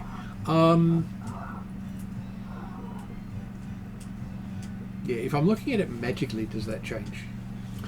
Looking at it magically, you see that as you're looking at the map, it has no border. But if you turn your head away from looking at the map, you can't see the map. What can In the I back of see? Drum's mind, he hears a voice saying, "You should find the gem and touch it to the map." No. Not You don't hear this. So you can only see it extend when you're staring at the map. Yeah. But as soon as you look away from the map, your eyes pass off where the border of the map is. Yeah. You stop seeing the rest of it. Right. So if I Brom, hold the map find the like this gem. and use it as a Brom, window, find the gem. what does that show? If I move it around like this, So as does you it move change around like what I'm that, looking at? it will give your character a insight roll. Cool. Braum feels slightly uncomfortable with the voice in his head. First time. That is- dipshit. That is perfectly normal. But remember, you can actually sing dwarven drinking songs in your head. Ah, yeah, that sounds like a good idea. Oh dear. Braum Yeah. starts to sing dwarven drinking songs in his head to overtune the Now- voice he's hearing. Question on expertise, Let me just because get my I've got spell expertise list. on the skill now. Mhm. So So expertise means you add your proficiency twice. If you have a specialty, you get to add the expertise dice onto that. right, but this is not one that involves a specialty. Yes. So, yeah. So it's So, just so there are so ways it's to just specialise on skills first. yeah. So it's just proficiency twice. Yes. So just plus, plus Um, 8 currently. 27. Okay, so as you're moving it around, you realise that you can actually see what's being referred to in one of the other books you read called The River of Time. And it Yeah. branches. I need Drazzle for this. And you had started reading in the book about some of that before you put it away. Yeah. I need some serious study time for this stuff. Drum needs to take a leak because he has been habitually drinking. But that's That's okay. fine, just You're a over the dwarf. side. There's the side of the boat. Yeah. They have the seat on the side of the boat for getting rid of stuff like that. Yeah, no, Because no, it- no, it's not handy. a number two. You but- don't have to worry about pulling a lever or anything. Just happens. It's a bit breezy seat, but it's still a seat. No, he just stands up and goes like to the Yeah. Well, back we're, of the boat and just pisses in the sea. yeah. Well, we're all inside, which means you don't have to worry about being seen. Okay, so as you do that, a wall of wind appears in front of you. It all pushes it. It all goes back to you. Oh god. Get the gem and touch it to the map. You are feeling a little less refreshed than when you went outside. Now it's time to get down to the water and wash that off. Nah, I don't mind. Oh, Um, yeah, we do. Oh god, now I have to smell it. Damn it! Prestidigitation. You are no longer covered in your urine. But And you know, Oh, because Alright. Second, wait. Just paying continually to cast prestidigitation until you stop smelling awful. Right. So 1 square foot at a time and you're clean. you're sparkly, Prestidigitation spell can clean. okay. Yeah. Okay. but it feels Sorry. like little hands have been rubbing all over you. Little goblin hands. Maybe it feels nice. No? There are some places you probably wish they didn't touch, but hey. But as he like sips himself up, he feels like that's not normal. That there was only 2 of those, Yeah. and he brings out like a strange looking gem. Mm-hmm. And as he is a jeweler, he just inspects it. Yeah, on your professional opinion, whoever carved this stone probably was human. Okay, yeah, it looks. Oh, okay, that's nothing special. And Gingy's he was stuff. like, yeah, okay, I don't need that, and he's about to throw it in the sea. He's really fucking Yeah, no, great. you can throw it. Go for it. Okay, he just throws it out in the sea. Well, So go. as you throw it, it goes and plops into the water, and then you feel something fall into your pocket. Okay, what was that now? I pull it out, it's the gem. Okay, no, that's cursed. That's definitely cursed. Yeah, of course, it's got pain in it. Pain appears in front of you as a goblin again and says, "Is it cursed or is it your greatest blessing?" Oh, is Go that for the you? curse! Right. Yes, I will have to study Rips in Space and Time, because it says I actually have to have studied for a whole month to really get everything out of it. But you probably would have looked But- at it at some point. I've looked at it, And but that's what I'm saying, there are references Yeah. to it, but it's so existential that you never thought you'd have a reason to apply it. yeah, now I actually have to, and I should read this before I get back to the other one. So to an extent, it's actually a good thing we've got a week. Everyone else will be bored as shit, and I'm busy. He's having a great time. He's going to torment you for as long as he can until you finally decide that you'll touch the stone to the map. Okay, so Bromdrom goes back to where the others are, and he says, I think this strange looking pain wants me to touch the stone with the map. Is that a good idea? No, not right at the moment. Okay, pain they don't say is We a good don't- The idea. only way that you will achieve the greatest glory that you will ever find. Yeah, no, Nothing will stop you. Your power will be infinite. I will prove it. Here, find some water. I will get you more ale. There's a sea out there. how long are we like? How long was this whole thing? This is It's about- only been about a couple of minutes so far. Not been a huge amount Out of a week. time.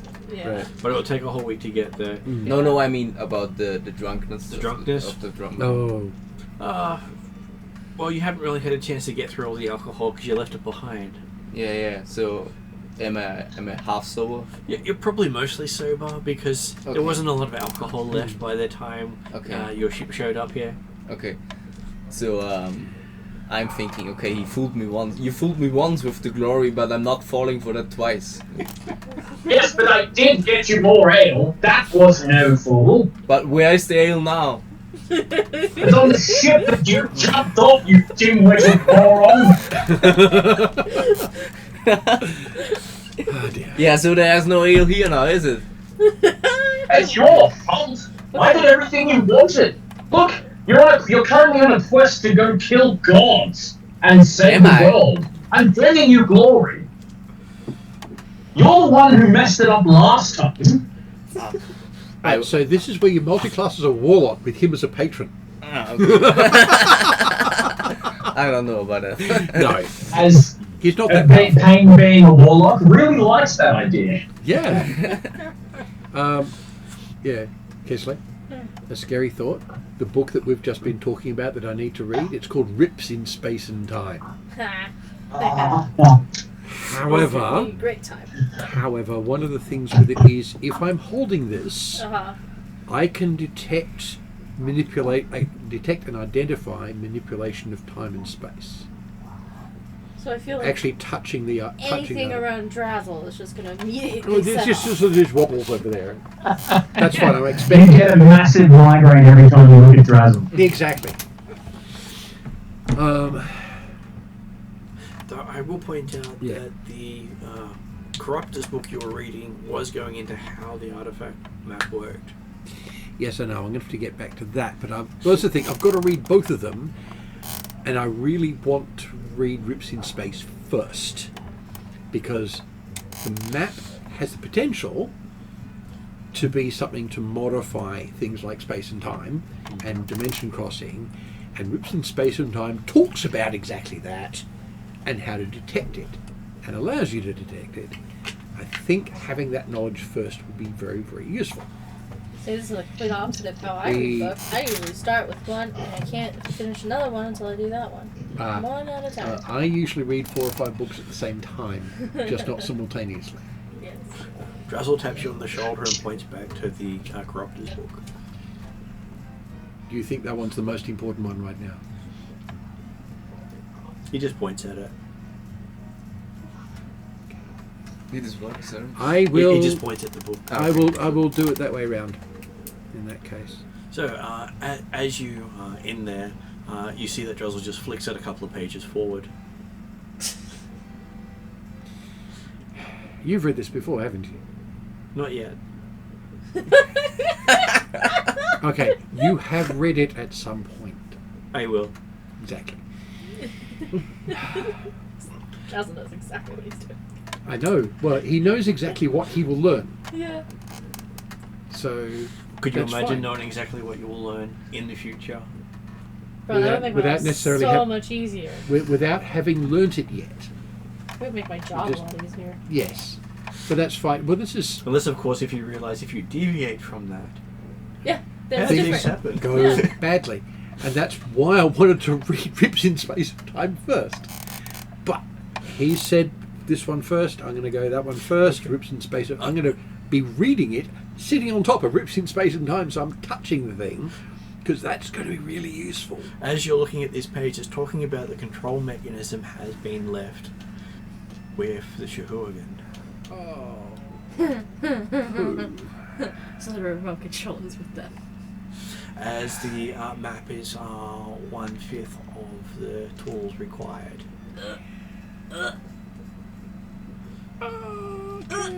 That's a problem. That's a big problem. And each of the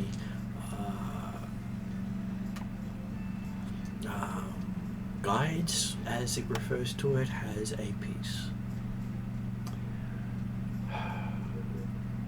Okay. So I keep looking at, see what guides are. You think the owner of the book is one of the guides. Mm-hmm. You know who he was. That devilkin, the devilfish. And it's talking about using possibility to influence the present. While everyone is busy. Yeah. So who wants to be a time quester? Hello.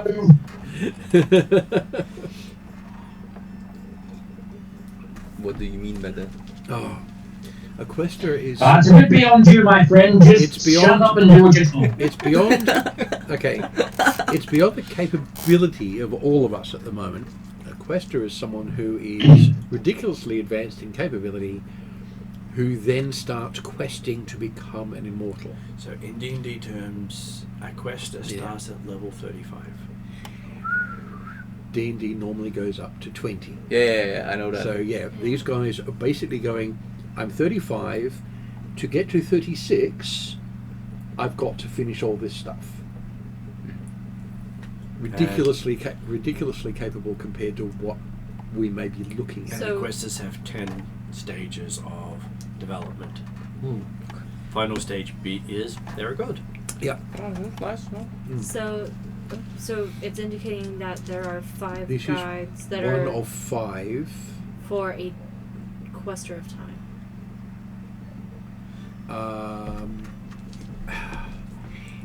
Corruption item- of time. Corruption Yeah, of for time. Okay, Corruption okay. of time. It Yeah. is a corruptor god. Yeah. At Xanthiotl is normally a corruptor of thought, not a corruptor of time. However, But hey, maybe he's branching out. yeah, maybe he's got a subordinate of time and corruption. Because each of the entropy gods is linked to one of the other elements. Yeah. Okay, so entropy is not its own thing per se, It's basically... unless you're the- Tharidzin. There is one that is an embodiment of all of it. Actually, that would be a thing, because that's actually entropy attached to the element entropy. So it's actually That is the Natos. it's double. Yes, Thanatos. It's actually double entropy rather than entropy and something else.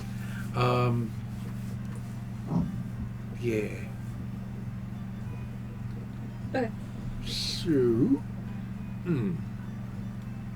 depending on what the other items are, it would be interesting if it were capable of being used for something other than corruption. Well, it doesn't say that the item was made to corrupt things. You think it was made to undo corruption? I actually get the impression of that. Because most of those who corrupt stuff will take something that's perfectly mundane. And actually, the thing with this in this situation is it's actually entirely appropriate for the corruptor to get something designed against corruption and then use it to corrupt things, because that makes it perfect. This makes my brain hurt. Yeah. Yeah. This is why Lonnie hates things. Yes. Very bad at that. so give me a sword. Well, here's a sword, and it talks to you. That's not a sword. Oh well, it's one of my heroes. Sort of one of my heroes. Yeah. Yeah. And she did have someone catch her favorite weapon when she threw it at them last time. Made me really sad. Oh no. I got it back, but still. Yeah. But yeah, he used, was it a legendary parry or something? Oh no, he basically used a legendary action to It was catch the it's a legendary action, and he caught Uh, her thrown lightning trident out of the Which air. my lightning trident comes back to me once it's thrown. But since he caught it, It didn't. it didn't. He had to hold on to it. I used my lightsaber instead, but still. You have a lightsaber? I have a sunblade. Sunblade is basically a lightsaber. So some blade Yeah. has no physical blade until you activate it. Yeah, it is a lightsaber. Okay. They are cool. Which I was. Yeah. Now, if you could get an axe version. Brilliant energy is a type of Yes. weapon in D&D, Yep. which is the equivalent of lightsaber, but in whichever form of weapon you use. Yep. If you watch the old D&D cartoons, the Yeah. ranger has a brilliant energy bow, which Yeah. is why it never has any Oh, arrows. that's nice. Yeah. Yeah, it's pretty cool. Yes. So yes. Which one's that one? Oh, The sunblade. yeah. So yes, So that's listed in here. Yeah. looking at it, you see that each of the affected races has a piece of this puzzle here, which it has been separated to stop someone undoing what they've done. And of course, what's been done is something we don't like, so undoing it is a brilliant idea and would probably help a hell of a lot. Apparently they use it to start the war. Yeah. So it's the thing we need to be doing things with right now. Okay, guys. We have a major quest to save the world. From what you remember of reading Rips in Space and Time, if you stop the war using the items, you'll not have gotten the items to stop the war. So, does it work? What? So Lonnie if hits. if we use the items to nearly stop the war, You could use them to end the war, but not to stop it. Isn't the no, there is a distinction. Yes, there's a specific distinction on that one. Because Yes. stopping it can be It can be stopping it from restarted happening if it's in the, stopped. okay? Yeah. And the ending is it's Because one party you wins. could go back in time and stop it from happening in the first place. Yeah. Okay. So any form of stopping the war in that sense Means it can be reset. Yes. And If we this is- end the war by going back in time, And this is this or party's... affecting back in time, Or affecting the choices that make the outcome in the war. exactly. And this which is is- the party's, like, Mango. main specialty is moving through time, because we have Drazzle with us who helps moves us through time, and then all of the quests that they've done, and then when Lonnie joined and all that stuff, either we've been in other dimensions where time has stopped, we've been in other planes where time is different, they've been stuck in time at one point. There was I think it's half the present party. Actually, it was You it and was Jeremy. two of us. Yeah. Were stuck in stasis for 4 years. Yeah. Oh. So, yeah, this we disappeared party for 4 years and then came back. specializes in Yeah. events happening throughout time. He fixes broken things. That's his term of doing stuff. So apparently, our quest now is to find these other items and use them to stop the war, not end the war. Or you can end the war. Underwater war. Yeah, and end the war that they started to stop the outcome they're desiring. I'm not writing that down. I'm leaving that up to you to remember. Because you realise if you can see outcomes, then Yeah. you can make it have an outcome that won't kill everyone. Yeah. And that would still leave us with enough knowledge to fix some of the issues that would lead to some sort of war anyway. Because while they are fighting under the water, they haven't broken out to the surface as much.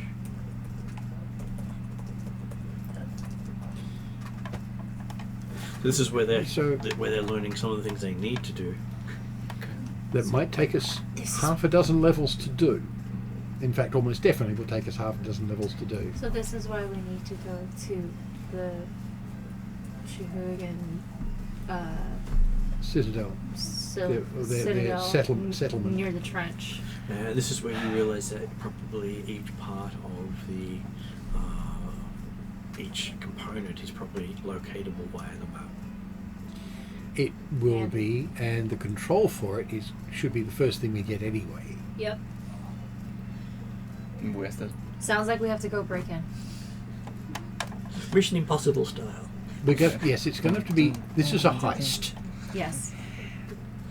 and an assassination because we're going to have to end up killing the person who's got the control item. Almost definitely.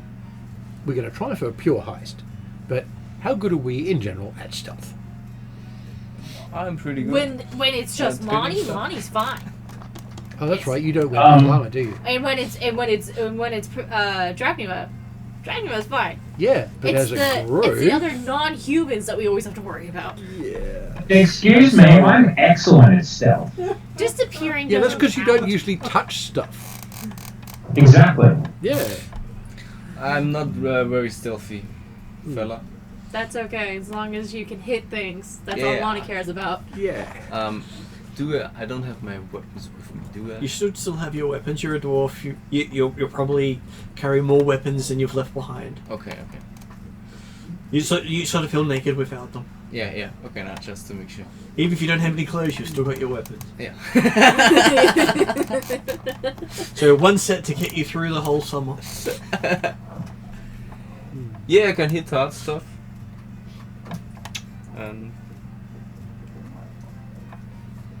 So, what, you wanna go underwater? Or what am I hearing? Yes. Because I'm not the best swimmer.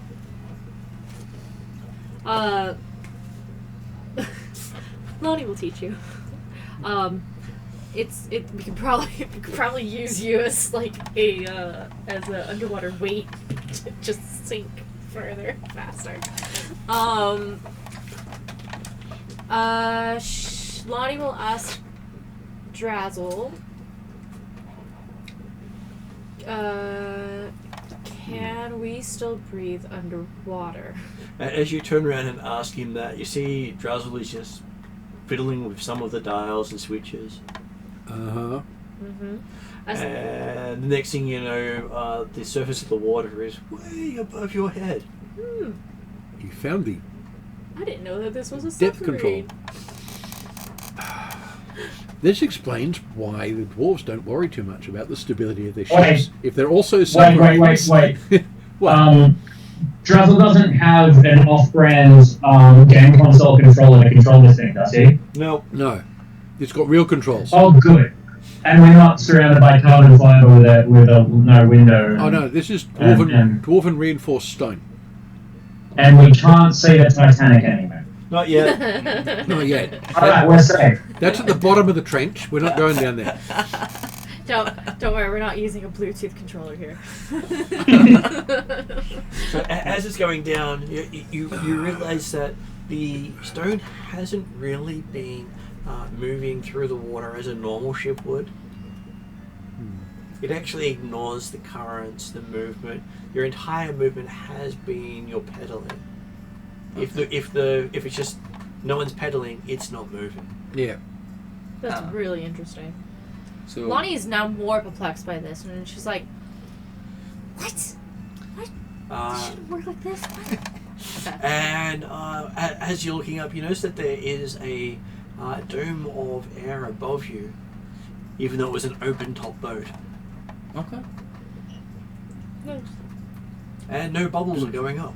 Do I understand this? You've never really played with this stuff that much. Okay. You're crafting things, you're building stuff, but you're on that adventure last, and you stop by a dwarven fortress to catch up with some friends and drink. Yeah. And when they said, let's go for a ride on the boat, you said, that sounds great, I've not done that before. Okay. Yeah. Which is why pushing buttons and levers wasn't really second nature to you. Yeah. You've seen them use these tubes before to get between parts of the ship. Okay. You just didn't realise there was also one for escaping. Yeah. No, I mean, it worked in the end. So, but I know how pedals work, so I think I'm gonna go back to that. And the entirety of the movement is based on pedaling to give energy to the vessel so it will move. Yeah. So I say maybe you guys should sit down as well, and so we can move faster. And if it runs out of power, the dome above you may stop working. But do we So never stop pedaling. We just go. Crane looks to you as you have the gem in your hand and then looks down. He has no legs. What do you mean I have no legs? No, he doesn't have it. No, I have no legs. Okay. But you said I can wish for anything. I wish for you to have legs to help me pedaling. Yes! Yes! I'm so glad you caught that. So, there are a number of things in this world that I can change and affect. Your mental state, definitely one of them. Your level of irritation, also one of them. Your ability to sleep, I can change that too. But I cannot change that. I can make it look like I have legs, but I can't make them work. Okay, so you're not really mighty, are you? No, I'm not. I am not mighty at all. I am a prisoner. Alright. You hear beside you, whispering in your ear, Dress will free you, break gem. That is so Oh tempting, yeah, isn't I'll it? break the gem, will I? The gem that I can't even touch. No, That's he what can I'll break. do, you scaled dimwit. No, Drazzle can break the gem.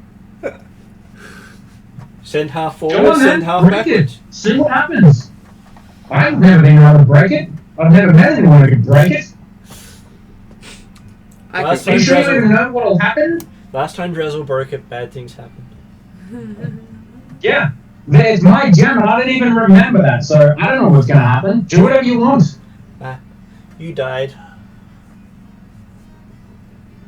Really? Well, why am I still alive? Because he fixed it. Why? Dressel's friend. Well, I wish your friend was dead too. I wish you all were dead. That way maybe I could get some peace and quiet. But no, I have to live and you have to be around me. I wonder if we put the gem in a lead box. And then Dressel says to Payne, yes.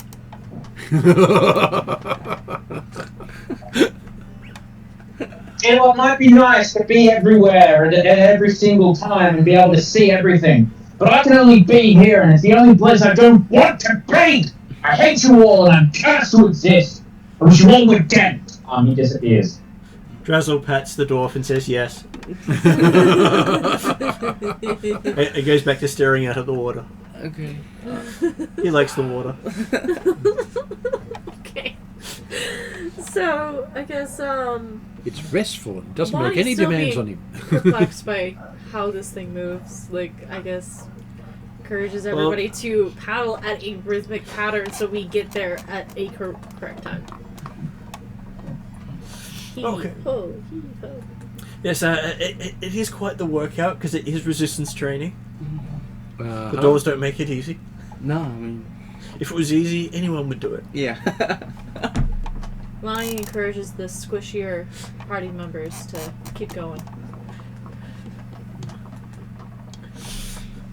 So far, I think the squishiest party member you have is the invisible, insubstantial one. I think so, yeah. Okay, so as it gets really dark outside, as you pass below where sunlight reaches, considering night has fallen as well, you can see a glow in the distance. Okay. Yep.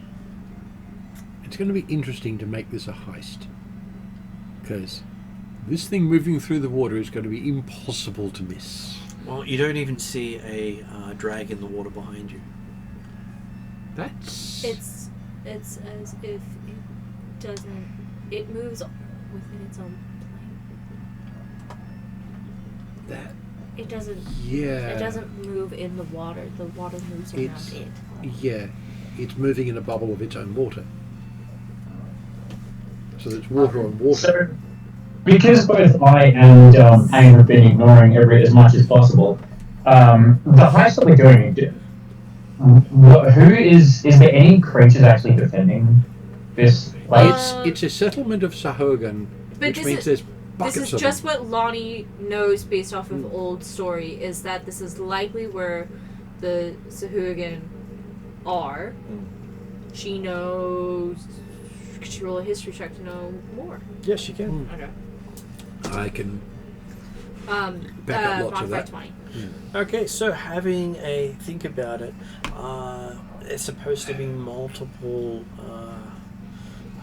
defensible positions along the trench that the Sahuaghin man, because no one else goes down there, and Right. they see to it.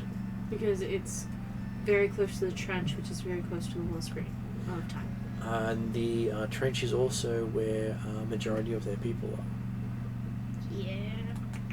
So whereas if they all came out at once, no one under the waters would survive, they say. There's supposed to be more of them than there are people on the surface of the world. Right. Yeah, like it's up here, meanwhile all the people are down there. And they rarely come to the surface. Yeah, Lonnie shares that with everybody. And says... One of the rumors do say that if you kill their king, all of them will go mad and rise and wipe everyone out.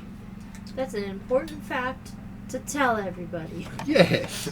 So we should not kill the king? So we knock him out. Yeah. That sounds like a plan. Because the way these things go, he's frigging wearing it as a decoration. So what are we Well, it's- looking for anyways? I don't know. It's probably relatively small. But it could also be something, say, this size, that's like a picture frame, that's designed of the map put into it. So it could be potentially this size. Or it could be a room, or it could be a vehicle, or it that's could right. be a weapon. Yeah. So Lonnie will make a joke towards us saying, "You don't know, do you?" I'm book didn't hoping describe it's it. towards the lower end. But it could be the size of a pen, or But, pencil. It could be the size of a room. Yeah, we don't know. So how do we find it? Uh, Because right now we're going there to find it, once no? we're close to it, the map may actually show it. Okay. Okay, so as you're seeing this Yes. place get bigger, you realize it's a whole lot of lights glowing in the water, so bright that you can see bubbles coming up off them.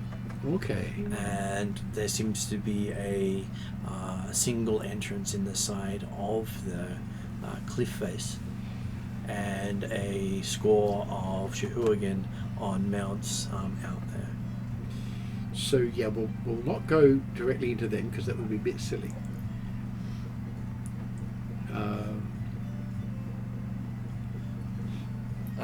So Go around. I don't know if they've seen us yet or not. They've got a lot of light to play with. Okay, well gets to make an engineering check to look at all the dials and levers and Or just suggest, Lonnie, we need to go that way. I'm going to look at it to see myself, but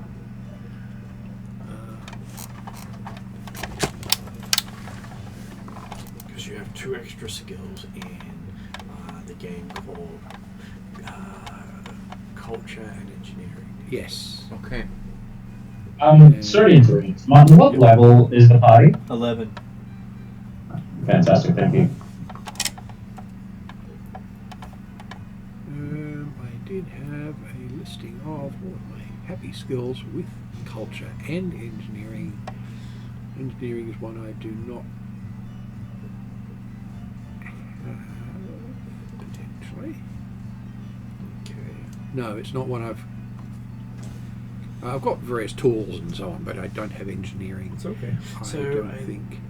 I will recommend using it with wisdom in this case, trying to figure out what's going on here. Fortunately, my mental stats are all ridiculous.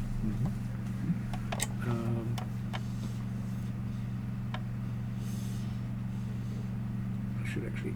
I haven't even added engineering to my list. I've got culture on there, but not engineering. So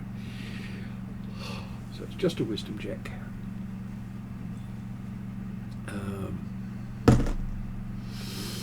Got 17 on it. 17. Sorry, I should give you the total. That's 21. 20. Okay, that's better than 17. Yeah. Okay, having a look at what's happening here, it seems that you're heading roughly for the entrance. And we don't want to be right now. Though there are some. Yes. Yeah, so Pain pops into existence again and says, "You are all completely useless. Cast a spell, and then we all appear as if we are whoever these idiots are that we're trying to invade." Sahuaghin. Yeah, we all look like we're them. Including Drazzle if he wants. He's more than happy to look a bit fishy, he says. Mm-hmm. And as you're coming in, they don't even seem to look in your direction. We may actually be invisible right at the moment. How big is the entrance? Entrance looks to be about 2 people wide. And this is the size of a building. Yes. So maybe we should stop. Maybe we should swim inside. But definitely stop. Okay, as you say that, Drussel pushes the big red button. Okay, what does the big red button do? Is it an auto stop or is it something else? Well, you seem to just stop moving. You don't feel any stop. It just... The reason you know you've stopped is you basically saw you're about to pass some fish, and then They're not. they weren't passing.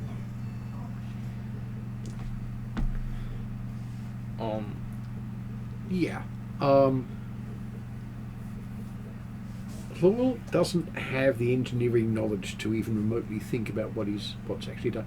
Actually, no, he would know enough to look at it and go, they're playing with energy element manipulation with that by basically Give me an insight.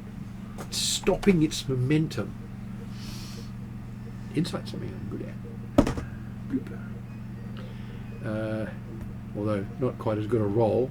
22, sorry. Okay, so you don't actually think it's manipulating energy, you think it's manipulating matter. The dwarves are... true, with dwarves, it has to be matter. They have ships that can pass through stone as if it doesn't exist. That's what you know about.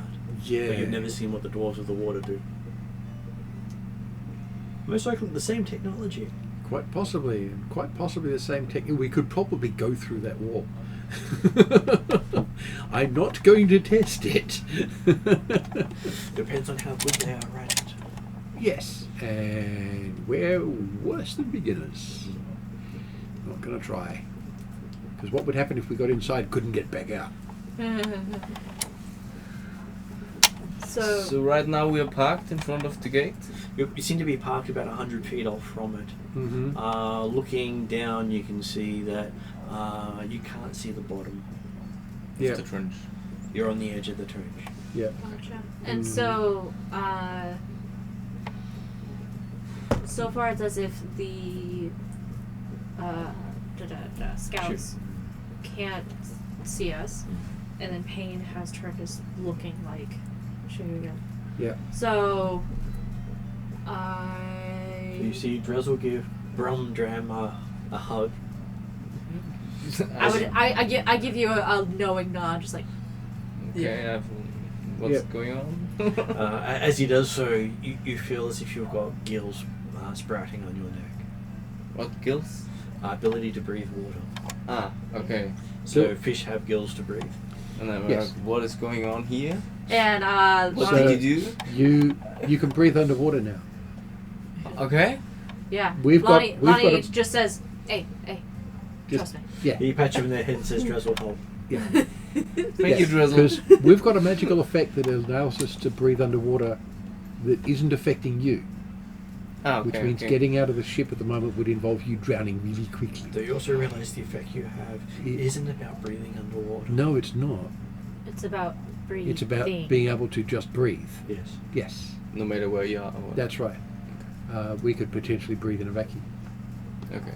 So Does anybody other That's than me. Brum, Have my is anybody other than Brum incredibly awkward and or cannot stealth? Or just really crap at stealth? I'm not a stealthy guy, no. I'm Yeah, no, it needs to be anyone other than you, unfortunately. I'm pretty good. I'm pretty okay. Yeah. Okay. My cloak means that I'm effectively trained at it. Well, we do know that Dracnomir is incredibly stealthy as well. Yeah. So apparently you picked the non-stealthy person. Yeah, no, the only one that I could have helped, Yeah, so, I guess Lonnie, knowing these people, the probably second best, I would think probably Dracula knows them well as well. He's had dealings with them. Yeah. Your sword's had lots of dealings with them. Yeah, so, I would listen to my sword if my sword has any advice. It has lots of advice. It tells you the very best places to poke it into them so that they die. Me and Kakua are getting along famously. Yes. So, yeah, It says that their name for him is Fish Stick. Yes! Oh my god, I love it! Okay. Does he like custard? Lonnie's gonna make sure that her sword has as many titles as she does. If not, you'll add them. Exactly. That's really funny. So yeah, she'll, I guess, take point in trying to get the party to the entrance kind of thing. So carefully get out of this and then move in a Sahuaghin-like way that it doesn't look weird that we're trying to get into this entrance with the boost that Payne gave us in changing our appearance. Drizzle pulls a hatch down and points in. Okay. So he tells everything go. Time at 1.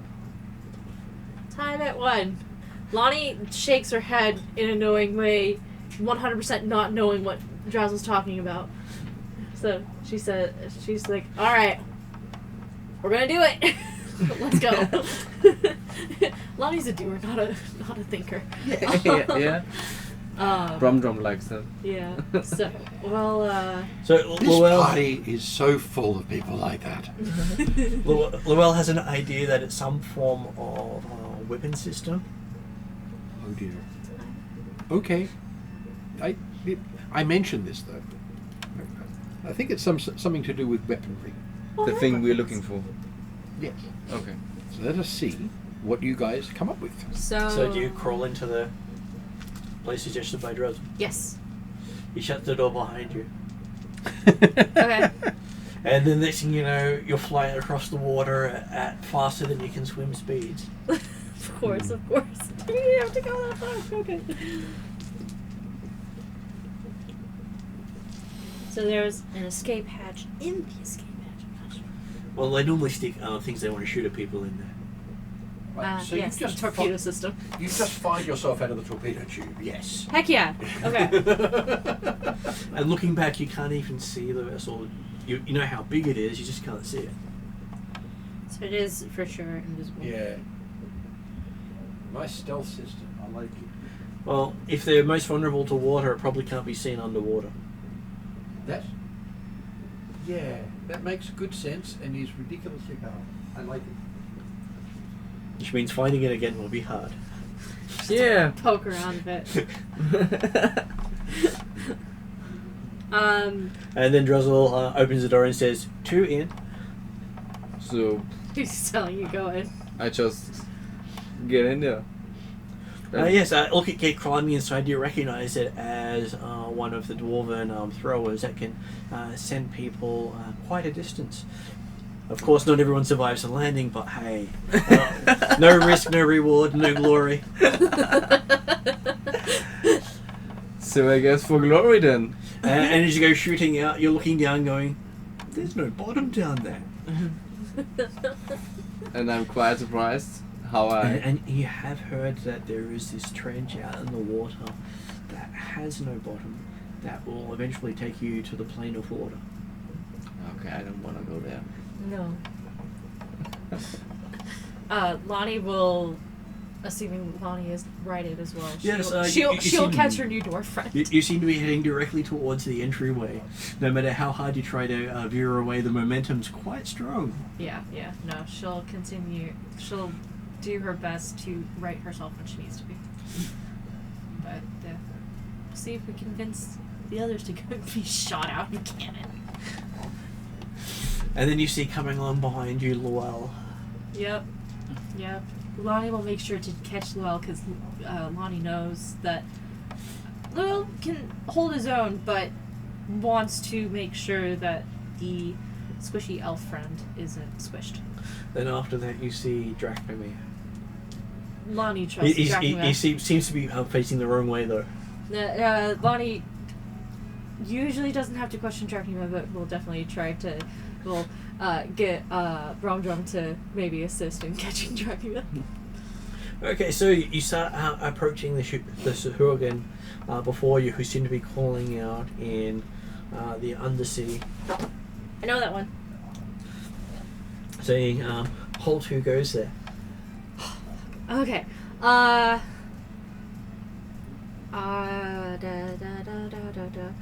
will say, we're sent up, And by the time you get to that, you've gone right past him, you're going that fast. yeah. I'm just like, reinforcements! So we're all flying at max speed in the gate. Underwater, yeah, basically. Yeah. Someone's just sent you barreling this direction. Yeah. Okay. And then you find yourself bouncing into the entryway. Okay. You weren't sure you were going to actually make it for a moment there. That's great. Because, hey, it's not the usual thing you'd probably expect yourself to be doing. Yeah. As we barrel past the guy, Kane communicates to the guy who's after him, who goes there, no one that you ever want to hear, see ever again. This never happened. He hears it in the back of his mind. And while you're in his mind, Payne feels a kindred soul to all those dark thoughts he wants to express. And then he realizes they've got better dark thoughts than I do. That's a good dark thought. And then you realize it's not their dark thought either. What, they're borrowing somebody else's? Yes. Oh, wow. Ah, dear. Impressive. So Okay. you got shot out by a torpedo as well, just so you know. Okay. So we're I've been spat. Yeah, we're scooting up to the entrance now. We're making sure that nobody actually is hurt in And landing. they had the Sahuaghin going, Holt, who goes there, and Lani was starting to explain as she went barreling past. Yeah. Because she hasn't figured out how to slow down until she hit the wall. Yeah, no, that's fair enough. Hey, that's a way to stop yourself, is a wall. Okay. Mm. That seems the best It's way. a way to let you get stopped. Yes. Semantics. Yeah. Okay, so you have 6 Sahuaghin here with their tridents ready. The tridents don't look anywhere near as impressive as yours. Of course not. Theirs look to be made out of bone and coral tied together in a ad hoc fashion. Right. So no straight lines anyway. So they're. So these are basic grunts being given basic gear. Well, they look So- completely functional. Oh yeah. And they probably are more than just basic grunts at the outside of a building. Well, that's true. With that, Lonnie will try to upright herself, upright everybody else, and then walk confidently forward, stopping with enough distance. Looking down, your feet aren't touching the floor. Swim. we're swimming. Swim. Yeah. You didn't say walk. You said walk. Sorry, swimming. Move. I move that way. Yes. Do we have feet, right? We don't You have, do have feet. The flippers, no. Okay. Well, I mean, if we look like that, maybe, but You do look like you have lippers, but they don't work. yeah. Ah, okay. Lottie will do her best impression speaking in undersea, just to announce herself and the others as, what did I just say? Think. We were reinforcements just sent for extra duty. Okay, give me a deception check. That's It's off to personal. the side. Should I re-roll it? Reroll it. Okay. I should have kept the other one. Okay. We do have an available table reroll though, don't we? We do. But we can see how it goes. You don't always That's have true. to succeed. No, that's true. Hold on. I have to check my online stats first. Just noting it's there. Oh. Yes, and undersea is one of the things I don't have. Yeah, undersea is one of the Strange ones that that. Lonnie learned Yeah. a lot of It's going to language. be updated soon. Oh yeah, Yeah, I still have to update it, just- but he has more than what I have written down. yeah. It's just I picked a lot of languages, but we've got you, so I don't need underwater stuff.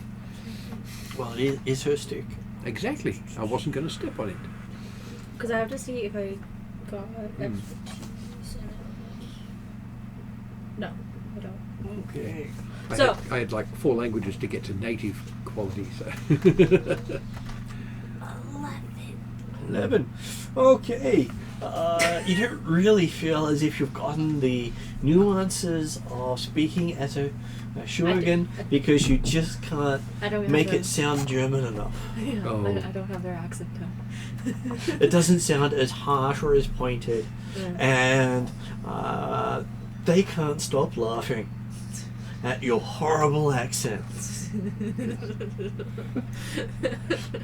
Great. And they refer to you as Islander on more than one occasion, saying you learnt off the back of a shell, didn't you? look abashed and nod. And I say, yeah. I know. I'm just trying my best here. Please, can we get in? How old are you? You don't even look to be anywhere over 100. What I know about Sahuaghin. Not is- that much. Yeah. Very Okay. few people know what And they I- actually are and do. I say, yeah, We're I know. taking notes. Bit young for my stature, but I'm here to help the cause, improve myself, and all that young plucky luck and all that stuff.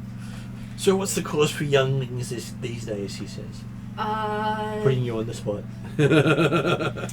You know, whoever can amass the best hermit crab collection for hermit crab wars. Give me a deception check. I like that one. These are Oh the my god, I was so close to a 20. Okay, This is- I got it's the sort of thing that a engage people like this. It's great. modified 20. Modify 20. Says hermit crab wars. It's- That's It's the latest thing among the young people, let me tell you. not just the young people. We got one going on inside at the moment. Hey!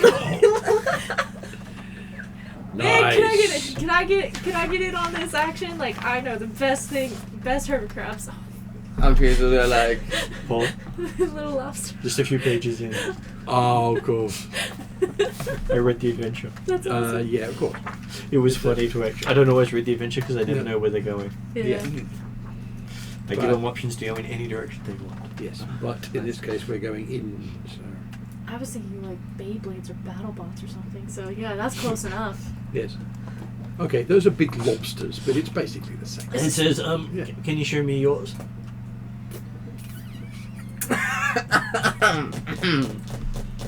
Hang on, I got you. Just give me 2 seconds. She'll leave it behind. As a player, just give me 2 seconds.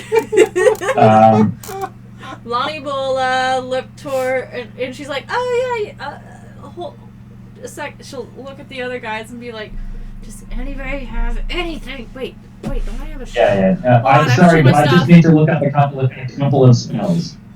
I might have. And then we have someone cast Summon Kraken. Unfortunately, it's not controlled.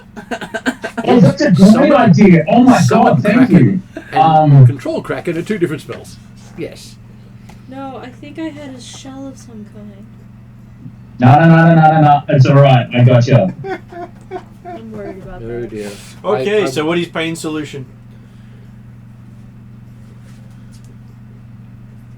He's working it out. Yeah. I've got 2 options here, and I can't figure out which is funnier. Go with A, and if that doesn't work, do B. Yeah. Or mix them both together and do A and B. Simultaneously. I just need to figure out disguise self. Hang on. You want to become a giant hermit crab?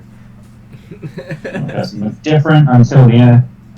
Until the end is one social with a thin fiber in between. You can't change the body type. No, okay, adopt a form that has the same basic arrangement of limbs. Okay, so that's fine. I can't do disguise self. He's going to Because I can do that at will, which is fun as hell. I'm sorry, this is just way too cool.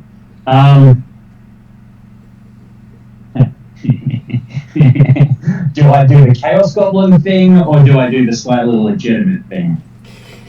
What would you enjoy doing more? Leave Chaos Goblin for the way out. That way you can plan and let it marinate for a while. Okay, so when he looks to your hermit crab,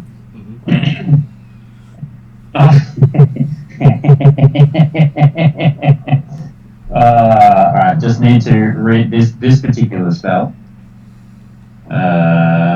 Okay, we need self. Yep, okay. Wait, I forgot my Pokemon bag. Okay. You have a Pokemon bag? I have a bag of beasts that I can pull out. It's a random beast Okay. that I can pull out anytime. So Yes. when you say that, Unfortunately, down here they're food. Yes. Pain appears out of his Gem? out of his gem. He looks even more like a murder hobo. You cannot actually tell. He's hunched over, bent over. He's not actually. He barely looks human, but he is in a relatively like a hunched over, bent over human form. And then all of a sudden, hang on, let me read. Tendrils of dark energy erupt from him and batter everything around him. He has appeared in an area that's relatively away from people. And so essentially, Cthulhu arms just start waving and carrying on around him for a few seconds. And then both the tendrils and Pain disappear. Okay. So essentially, he in a nightmare just appears out of nowhere, rides around for a little bit, and then disappears. They looked in his direction and going, oh, that looks interesting, reminds me of my cousin. So, is that your entry into the Hermit Crab Wars? It doesn't really look like a hermit crab. He's a special breed. Found him deep in the trash. We're getting some weird ones. He hasn't got a shell yet. Well, sure then. I guess you're clear to enter. You should probably have stopped before going past this next time. And maybe if you get a couple of 1,000 years on you, you might actually remember it. life lessons there. Thank you. Well, what doesn't kill you eats you. True. Which really comes across as a strange saying. That's Yeah. What doesn't kill you? Casually, in the back of your mind, you hear, "You owe me one." Lonnie, And you hear is this, "Oi, bro, that's mine. That's funny. Told you before. Hands off." Lonnie. Kane does not engage with the Dubro sword. what's going to get real fun is if Lonnie starts dating. Cuckoo is protective, okay? Okay.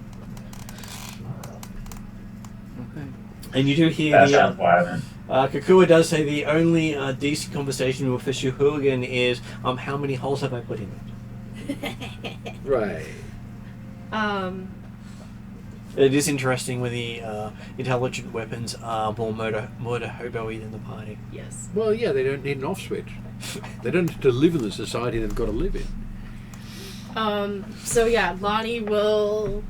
Plus, they're usually designed to kill stuff. Knowing that some of the party members cannot speak, what was it, Undersea? Undersea, yes. She'll just indicate to them, like give them all like a nod and shoulder, just to kind of come on. It's like, all right, thank you, and then head on it. Well, he also, you see the guy you're talking to pull out what looks to be a little octopus, talk at it, and throw it in ahead of you. She'll follow the octopus. Okay. As you're following the All right. octopus along, Go with Lonnie. Yeah. it is spinning along nicely. You normally see them stretching out as they're doing this, almost like walking in water. This guy is basically making his tentacles spin. That's funny. Oh, he's wrote. Wow. Spinny octopus. I like it. And you find yourself in a room with a couple of Sahuagins here. These guys, their weapons look even more messed up than the guys out the front. But looking at them, their bulk is almost twice that. Mm-hmm. Yeah, what? Their bulk, their size. Okay. Yeah. Yes. And they have an extra set of limbs. Okay. Sahuaghin, because we've met Sahuaghin before. One of the things is their body morphology is quite variable. Okay. It looks like basically they mutate really easily. So yeah, 4-armed ones with tentacle arms. That was the boss we fought. Don't you Although I realise think those were actually his real arms. So, But in his natural form, that's roughly what Yeah. it looked like. yeah, So the one that they fought, he looks like a stingray. Okay. or Manta. Yeah. Manta stingray, yeah. Yeah, But but yeah, nasty icky thing. polymorphic is one of the things they are, ability to change their shape. Yep. So yes, you see that the octopi goes over to the guards here and seems to talk to them. Okay. Does Lonnie understand the octopus? It says entrant number 25 Yep. and minions. Okay, gotcha. So with that, And as you come in, you realize that this really is a three-dimensional building, because Yeah. you'd expect it just to be a room of what you can see, and then you look behind you. There are another 12 of these Sahuaghin with javelins poised, Yeah. where you wouldn't have seen them until you were too late. Yep. Mm. And so it would have been a bloodbath to have fought your way in here. Yeah. Yep. Yes. I was expecting something like that. There's no way in the world they'd have this be a two-dimensional space. Yes. If you can use 3 dimensions, you use them. And they normally use above and behind as Yep. a attack position, because that's the hardest spot for someone to see. Yes. Most people going into a room don't look up. It's why I do. Because I'm a smart adventurer. Okay, he pulls out a glowing fish from his satchel, and he says to Lani, contestant number 25, follow the fish, as it starts to swim off quite quickly in one direction. Lonnie will do this to get other people to follow her and start trying to chase after the fish. Yep. As you're noticing behind you, the dwarf really does look like a fish out of water with his swimming style. But the biggest thing that you notice is he's not actually swimming, he's walking on the floor. Oh. And he thinks he's swimming. Okay. He's just so heavy in here that his swimming does nothing. Yeah, I have my chainmail and everything. So is this time to get this one out?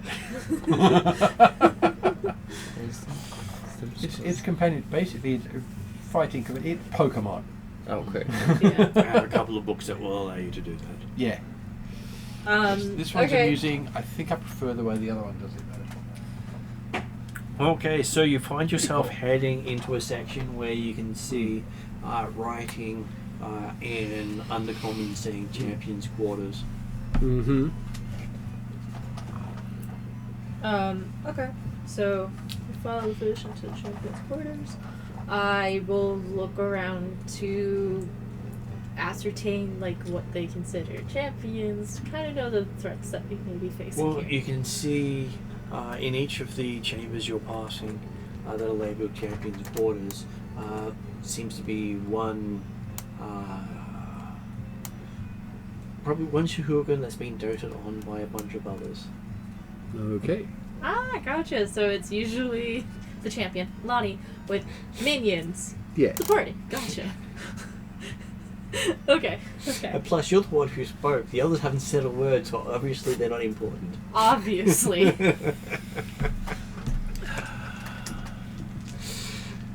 And you will notice I will do every society slightly differently.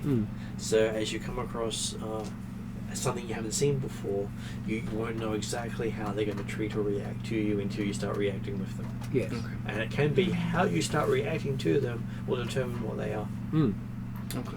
Yeah. Yes. So your characters determine a big chunk of the story as they play. Okay.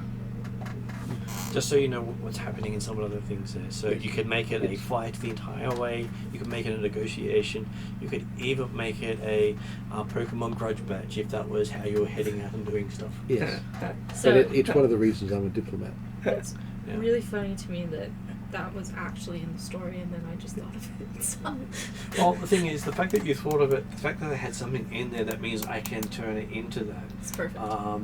The reference they had there was basically something they're doing. I like it. Yeah. And it was different than you described it, but that doesn't mean I can't change it to do that. Of course. Exactly.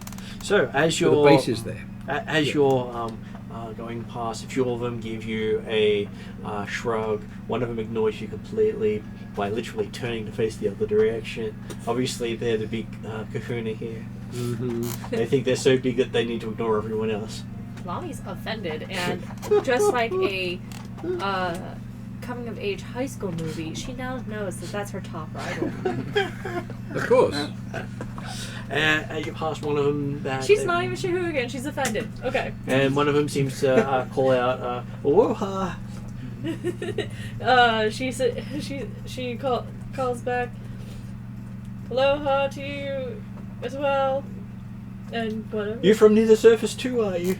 Yeah. Just outside, just south. Just south? Okay. This road's cool, not really sure where south is, but hey. Yeah. First, I heard that this was the best place to be, and so I'm ready to prove myself. Well, I've got my red mud crab ready to go. He's undefeated. Hasn't fought anything, but he's undefeated. I say that's super impressive there. If you don't mind me asking, what may I call you? Oh, I'm supposed to be contestant number 24, but I'm normally called Bright Eye Gizzleguts. Okay, alright. Well, I say, Apparently my eyes are bigger than my guts, but hey. he always gets too much on his plate. Well, and then he opens his eyes and you see he can actually make his eyes open almost as big as your head. Yeah, I don't like that. Alright, cool. Well, I'll say, well, good luck to you in the contest. I'm gonna go rest up. Oh, don't rest too long, don't want to miss your match. It's Yeah. supposed to be starting any time now. They're going to ring some sort of gong somewhere, they said. But hey, I wasn't really paying attention to the intro. Did they give it to you yet? Oh, you guys. No, I don't believe so. Well, apparently all the champions are supposed to know what they're supposed to be doing here. I just rocked up. Oh. Gotcha. You know what? Same story. We're gonna do our best. That's okay. They won't know what's hit them. Yeah. Or they will and laugh Well, hard. aloha to you. And the other way. And keep going.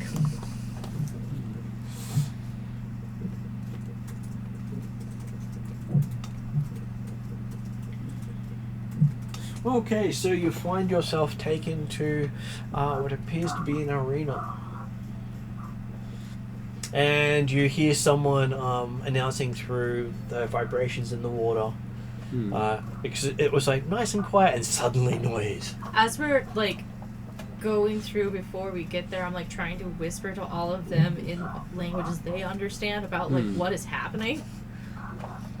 Before we get to there. And you hear them announcing, and we have a new contender. Contender number 25. From near and far. And probably way too young. The young upset. Who's too young and likely going to die. Yeah, this is like Harry Potter and the Goblet of Fire. Is it Goblet? Yes. Yeah, no, wait. That's Yeah. How He's did just you too get young. Shouldn't be here. How'd you get your name into the Goblet of Fire? Oh, put it in him. I don't worry about it. Yeah. And as you find yourself in a room, it seems to be an auditorium. And you've just come in through the side of it. You can see benches here to sit close to 1,000. That's going to be a lot of people if things screw up. And looking in there, there is probably about 900 odd Sahuaghin here, all cheering. Lonnie said this was gonna be a problem. And you can feel the cheer quite loudly. Yeah. You don't really hear it, you more experience it. Yeah. Oh, that's nice. It is reverberating through the waves, I'm sure. As you can see, right in the center of the room, there are currently two creatures battling off against each other. One of them seems to be a crayfish, and the other one is a snapping turtle. Cool. Okay. And as you're getting closer, you realize that they're both about the size of a cow. That's not terrifying at all. This is my worst nightmare. Okay, and as you're watching, going down there, you see that the snapping turtle just grabs the crayfish's head in its jaws and snaps, and then there's just this floating body afterwards, and one of the champions crying out in pain as he's lost his beloved pet. Oh no. And they say, and that is number 1 on the boards, losing to number 20, Oh no. newcomer. Oh, Okay. It's a Oh, good newcomer. goodness. Alrighty. Biting through the competition. Oh gosh. Okay. I'm just writing all this down so I'm catching up. Yes. And so then they say, up next, we have contestant number 25 facing off against contestant number 2. now that's you. Alright, well, I say to... Well, I'm guessing... Oh, yeah, no. Payne's back in his jam. I say to Brumdram, you might need to call out your special friend. It looks like we're up. So I guess a knock against the gem. Tap the gem. Ding, ding, What? ding, ding. Yeah. That's What do you want? We need a contestant. So contest. No, you need to fight some other creature, I guess some fish, I don't know. I don't fight anything. Yeah, you have to. Otherwise we're screwed. Is Payne Good. Is Payne out or is Payne still in the gym? Payne will show up, I guess. He's just a vague, dark figure. I will say to Payne, I was like, look, you showed yourself as the creature. Creature's up and needing to fight. I think I need you in the ring. Say please. Please. Okay. It's easy as that. Okay, so as number 2 comes out and brings forth his creature, you see an aboleth appear. Oh, that's friggin' scary. What's that? An aboleth. It is a terrifying creature of the depths that is a challenge for the entire party by itself. And it's the size of a horse, it's fully intelligent, and can do horrible things to you, and it's psychic. Sounds lovely. So one of its abilities is called Enslave. Nice. An ability it has. Which you can do in combat time.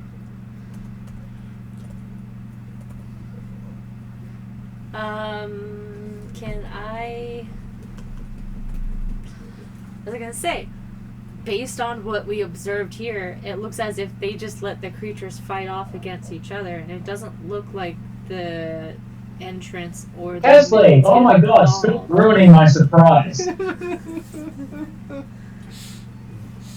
So, this is So, gonna be fun. Just one un momento, por favor. See?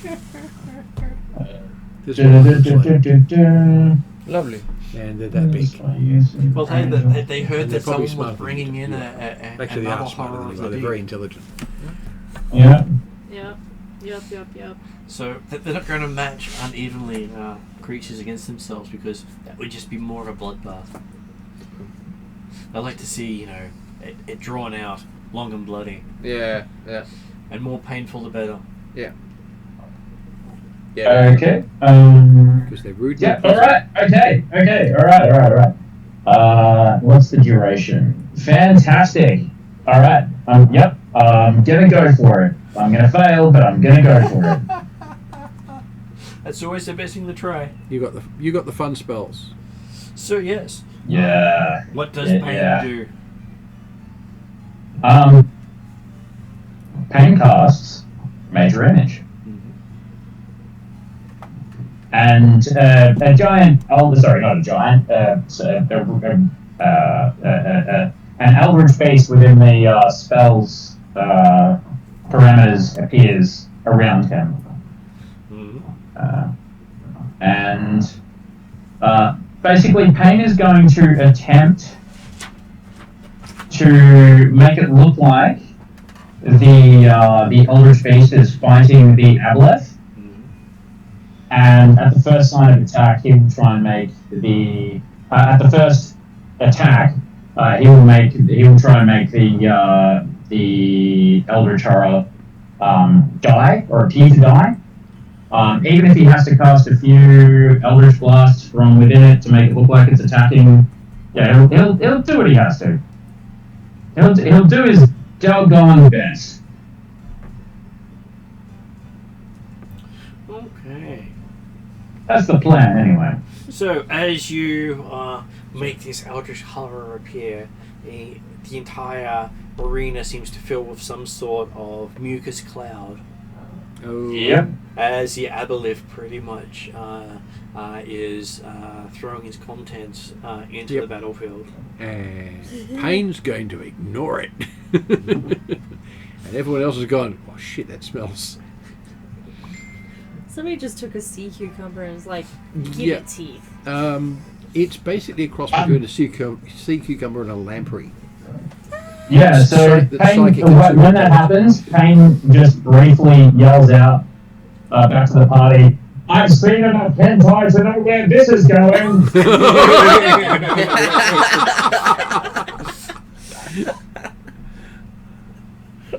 Okay, so as Alani is on the edge of the thing here, Alani gets to make a Constitution saving throw. Yep. Oh my gosh, I'm using different dice. That's what the Sparkly's dice. not good for her today. No, Apparently. that's what the dice gel's for.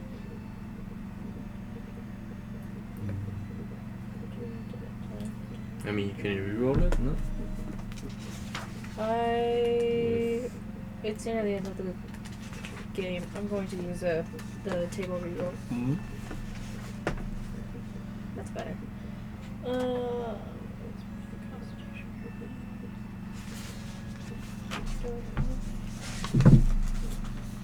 Haha, it is one of them. Okay. That is 19. 19.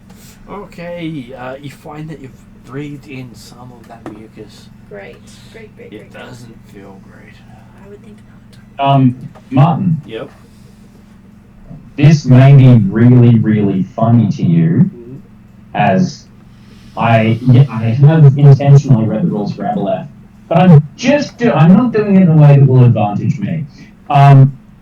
Payne Uh-oh. Payne communicates telepathically with the Aboleth and says, "I do not care for anyone around me. If you could play along, this would be greatly appreciated. Do whatever the hell you want to anybody. Just try and play along with the image that I know you can see." Okay. Yeah. The answers to the questions that you're wondering are his own death and the death of whatever patron that is controlling him. Because the Aboleth will That works know. well. Okay, and then Payne gets to make a wisdom saving throw. Yay! I'm sure it's one of his best stats. It's not. You didn't take wisdom as a dump stat, did you? No. You just didn't concentrate on it. That's not awful. Hang on. Oh. It's not that bad, actually. Oh. Okay. So Wow. that's gone to Well, ouchie. oh. Oh, no. It's actually far out. I'm a bit surprised. 24. 24. That Nice. is quite the success. As you realise, it was trying to make you its pawn. Of course. Hey! Stop it! Stop it! Well, you do hear it say in your brain where you said anything I want. It makes a good point. Alright. Well, let me know when it's my turn. It's your turn. Cool. Eldritch Blast. So give me an attack roll. Yeah, hang on. I don't know that I've ever actually cast Eldritch Blast. Which, for a warlock, is hilarious. So that's how this edition describes them. In- Most other editions will describe them as fish, Yeah. or fish with tentacles, or other different things. Yeah, I showed him one of the other pictures of it. Some of them even look like a Cthulhu-esque monster. Yeah. Sort of noting that in Level Up it's not a spell per se, but yeah. Eldritch Blast, go for him. Okay. Sorry, I'm just, extended. I'm sorry, I just need to look at my standard.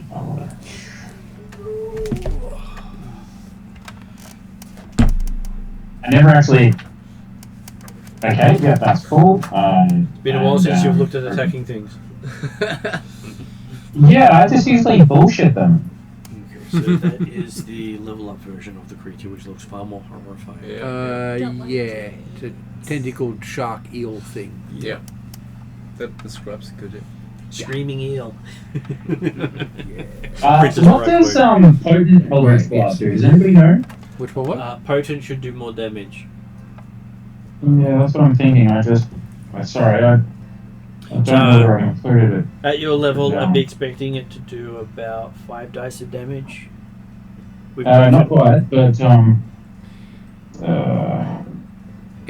Yeah. I mean, if you unless you've got a rod of the pact rod, you'll be doing probably 3 or 4 dice so per ray. So just so you get the reference that the Sahuaghin were making, the Aboleth has an ability called Memory Eaters. Aboleths remember their former days of domination perfectly. Each one gains the memory of any creature it eats. Oh, Yeah. nice. So they know a lot of stuff. So when you have the saying, anything that doesn't kill you eats you, Mm-hmm.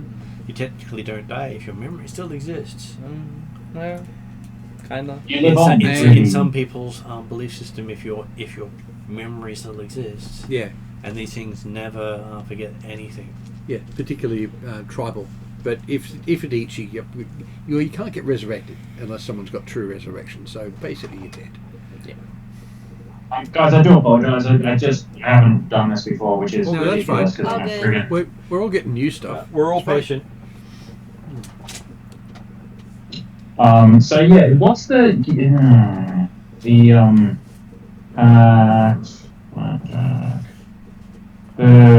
things that the warlocks get to make their Eldritch Blast better? That thing, Eldritch Invocations. Yeah. Yeah, invocations. Yeah, There's that's one. the There's one. one that allows you to add your charisma modifier to your damage. Or Yeah, so I've got that one. I'm just roll- making sure that that's what I'm adding together correctly, Yeah, there's another one. which I believe is potent. Yeah, I can't remember what it is, but I've got it too. Because it's Yeah. it's very much a basic. So the one thing that is Yeah. most scary about the Aboleth is there's an ability I have in my setting called Soul Burn. Yeah. They can do that on people. Ooh, that's Ow! a bit harsh. Yeah, soul burn is functionally permanent damage until it's removed with rituals. So it reduces your maximum hit point by the amount of damages you make. Yeah. Agonizing blast is the invocation you're thinking of. Sorry?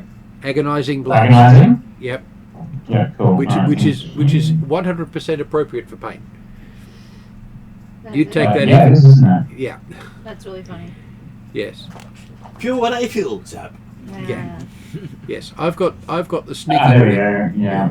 Charisma moderator. Yeah. Yeah. So I'm only seeing at the moment. I'm only seeing 1d10 for the Eldritch Blast itself, but there's multiple blasts. Yeah. That's what I'm But seeing. your Yeah, weapon cool. specialization adds number of dice. So that's what I'm saying. I will give you 3 dice, 3d10. Okay, thank you very much. I was wondering where we were throwing that at. Alrighty, so we're going with. So your weapon abilities 1, 2, get more 3, powerful the 4. more you learn how to use them. Yeah.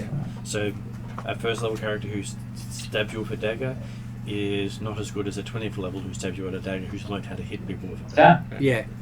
is not. It actually means awful. using things like a club are actually really worth doing if you're very well trained at them. Okay, Quarter so stages become deadly, Martin, particularly for monks. a modified 27 Um, and a natural 20 for a 28.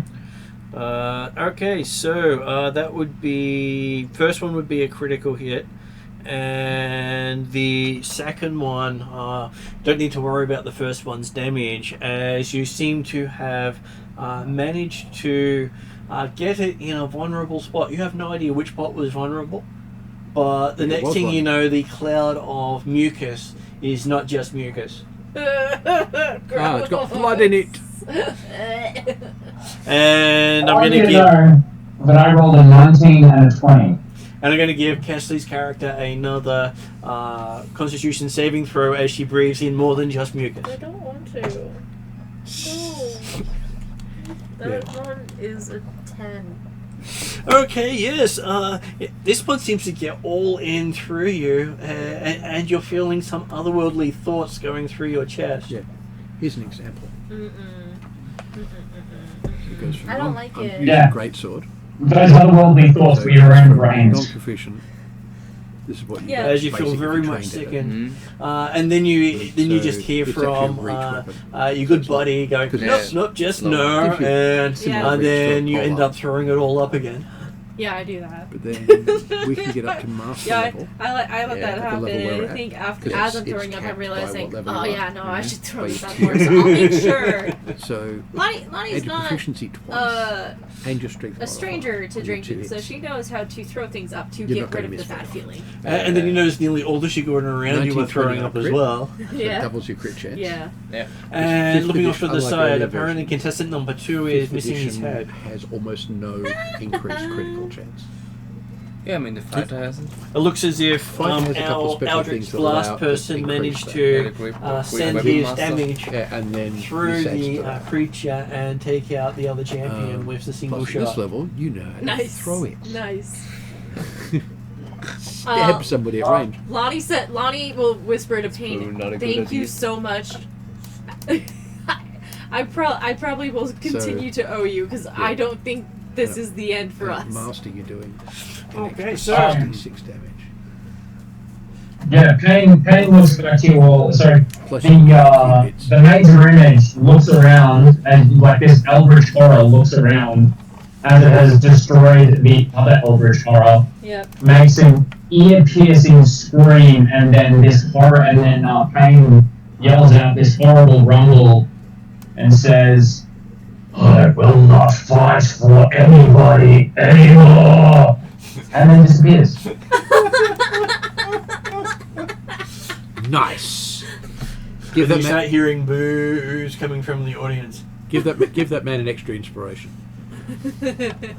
Absolutely. Yeah, Lonnie will just be like. Also, in the back of your head, Lonnie, in the back of Lonnie's head, she hears, "Shut up and get me out of here." At which point, Payne actually feels a verbal slap in the side of his head from Burrow going, "Nope." That's the first time he's actually felt something slap his mind. That's Just that. that's weirdness. Don't kink shame, Payne. Why? Oh, why not? You're kinky. So what I'm hearing is Kakura and Payne. But yeah, a weird thing going on. Okay. So yes. You all need Jesus. Only on toast. Because he's holy. Yeah. So yes, you find yourself standing in the center of the arena by yourself by the end of it, and the crowd is cheering on, and the announcer comes over and says, "So what name shall I give the new champion?" Ooh. The others have not earned such a worthy name before. Having tamed such an elder spirit to do your awful bidding, we all wish to know your Eldritch name. Master. A new title. Monster A whole Master. new world. Let's see. Monster Master. What What would Pain use? What is a good Sahuaghin name? Master of Pain. That would be Hey. that would That be would be really hilarious. good. That is brilliant. I would say you could call me the Master of Pain. Pain's gonna scream. And Payne will dog you all in. He will rat you all out in a heartbeat if you do that. Lonnie will justify it to Pain just to say, I'm just trying to give you the credit that you deserve by having your name in the title. I will haunt your dreams for the rest of your life, and you will never know a moment's sleep. Try it. Pain, you already do. she has I a good point. haven't even started yet. Not gonna work, bro. You hear? The sword will protect her. Sword ain't gonna do shit. The sword's not gonna protect her from our arguments. I'm just gonna ridicule the sword and bring her into it while we're arguing, and she'll never sleep. Oh, goodness. And then you start Wait, hearing. no, I'll say the title in Undersea because I'm pretty sure I'm gonna guess that Pain doesn't know it? Pain doesn't speak Undersea.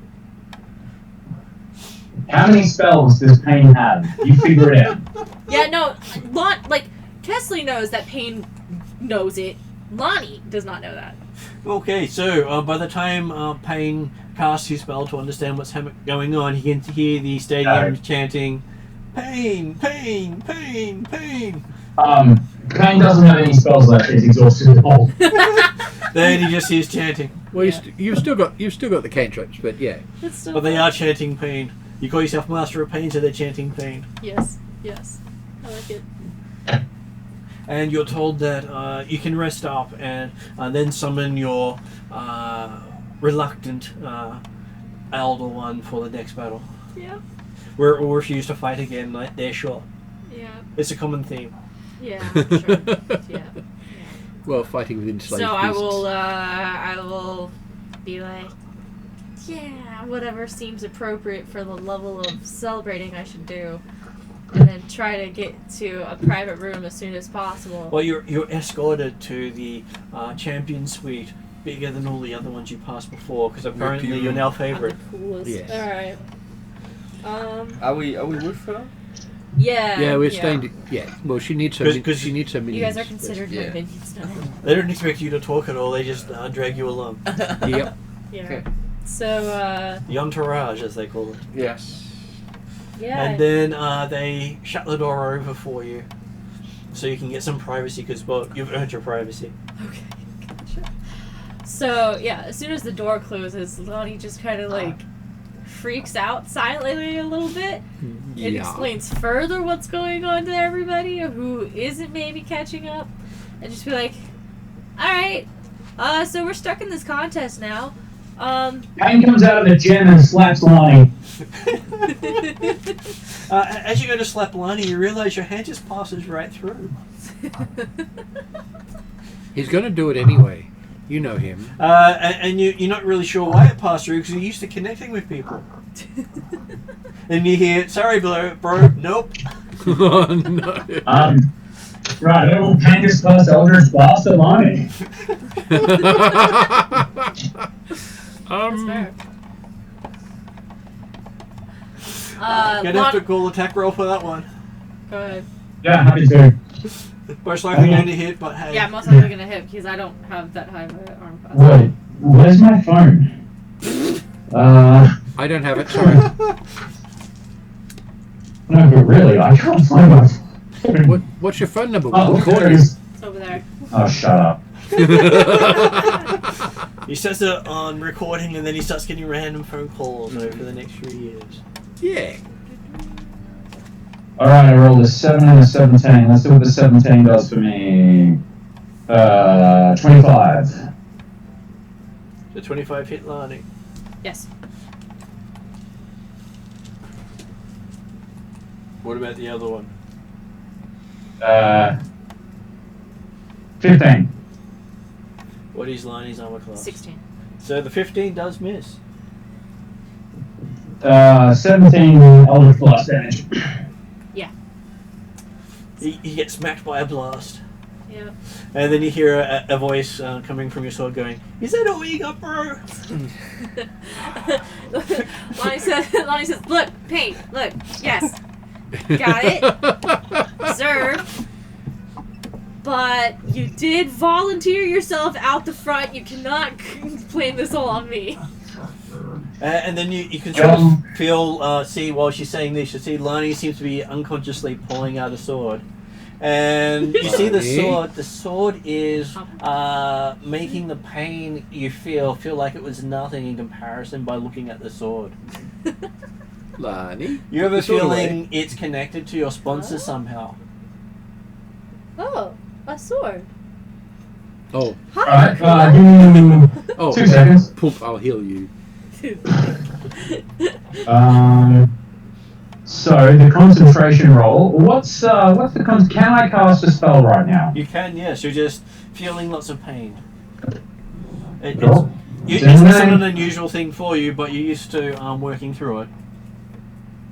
Yep, no, but pain is screaming like this horrific, awful scream of pain, but all at the same time, he's managing to cast a spell. If I could get you to, please, hang on a second. Can you make a Constitution saving throw? 23. Yeah, I reckon you pass that one. Where's my spell DC? It should be 8 Yep. plus your. Yep, you pass that, so... hang on a second. This one.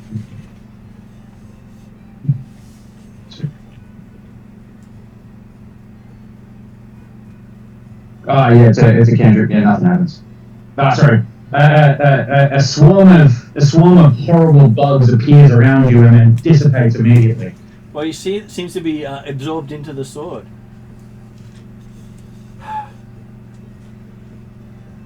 And I wish I had the rest of my spells right now. So you have an anti-pain sword. It's great. It's lovely. So Master of Pain is even more appropriate. And then Payne starts hearing what could only be considered show tunes for the Maori. Oh no. Yes. This is perfect.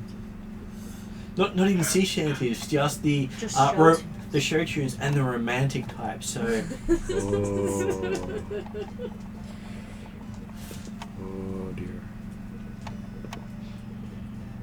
so it is an intelligent sword. It's been around for a long time. Yeah. Yeah, it knows a lot of songs.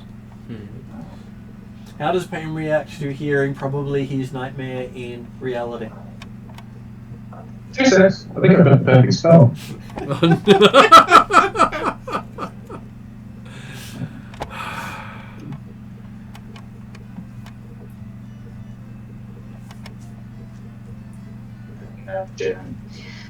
Oh, would have been good. Far out. So I'm definitely not swearing right now. Wish you hadn't used your spells earlier. Oh, if I had my spells right now. Oof. Anyway. Oh! Oh no, better not. Better not do that. There's certain things I can do. Just really dredging through his abilities, but there are certain things that are too far. And when you decide not to go any further, the music stops. Yeah. Yeah, I'm sad. Okay, so you'll have a night to plan what you're going to do. Some time to keep the dwarf breathing, Yep. Yes. because hey, Oh, you want to keep the dwarf breathing? there's at some point the That spell will wear off. will wear off. I was gonna say that it's handy that, like, you know, you have his gem. He is in charge of keeping you safe. So Oh, that's good. Wrong. I don't know. that's as much as Lonnie knows. And I thought that might be a good point for us to finish tonight with Yes. you in this underwater grotto, joining a contest of Battle of the Beast with your weird hermit crab of an elder creature. Yeah, I called it a hermit crab. Yeah. I don't think it's a hermit crab. Yeah, Didn't well, look you like said hermit crab, and I was like, how can I twist this into something awesome? So what did you actually do? Well, you just went Eldritch Beast. like technically. Tentacle I legs. Yeah. cast major. Yeah. They're just weird shit.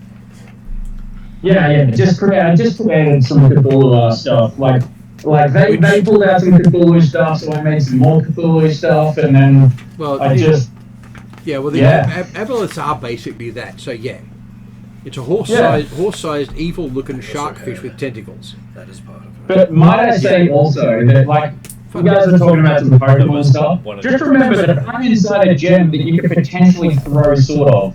I am a Pokemon. Essentially, I'm yeah. I'm actually skilled with the sling. And it's a returning gem Can you imagine you just get this, like, you just get hit in the head really, really hard with this gem.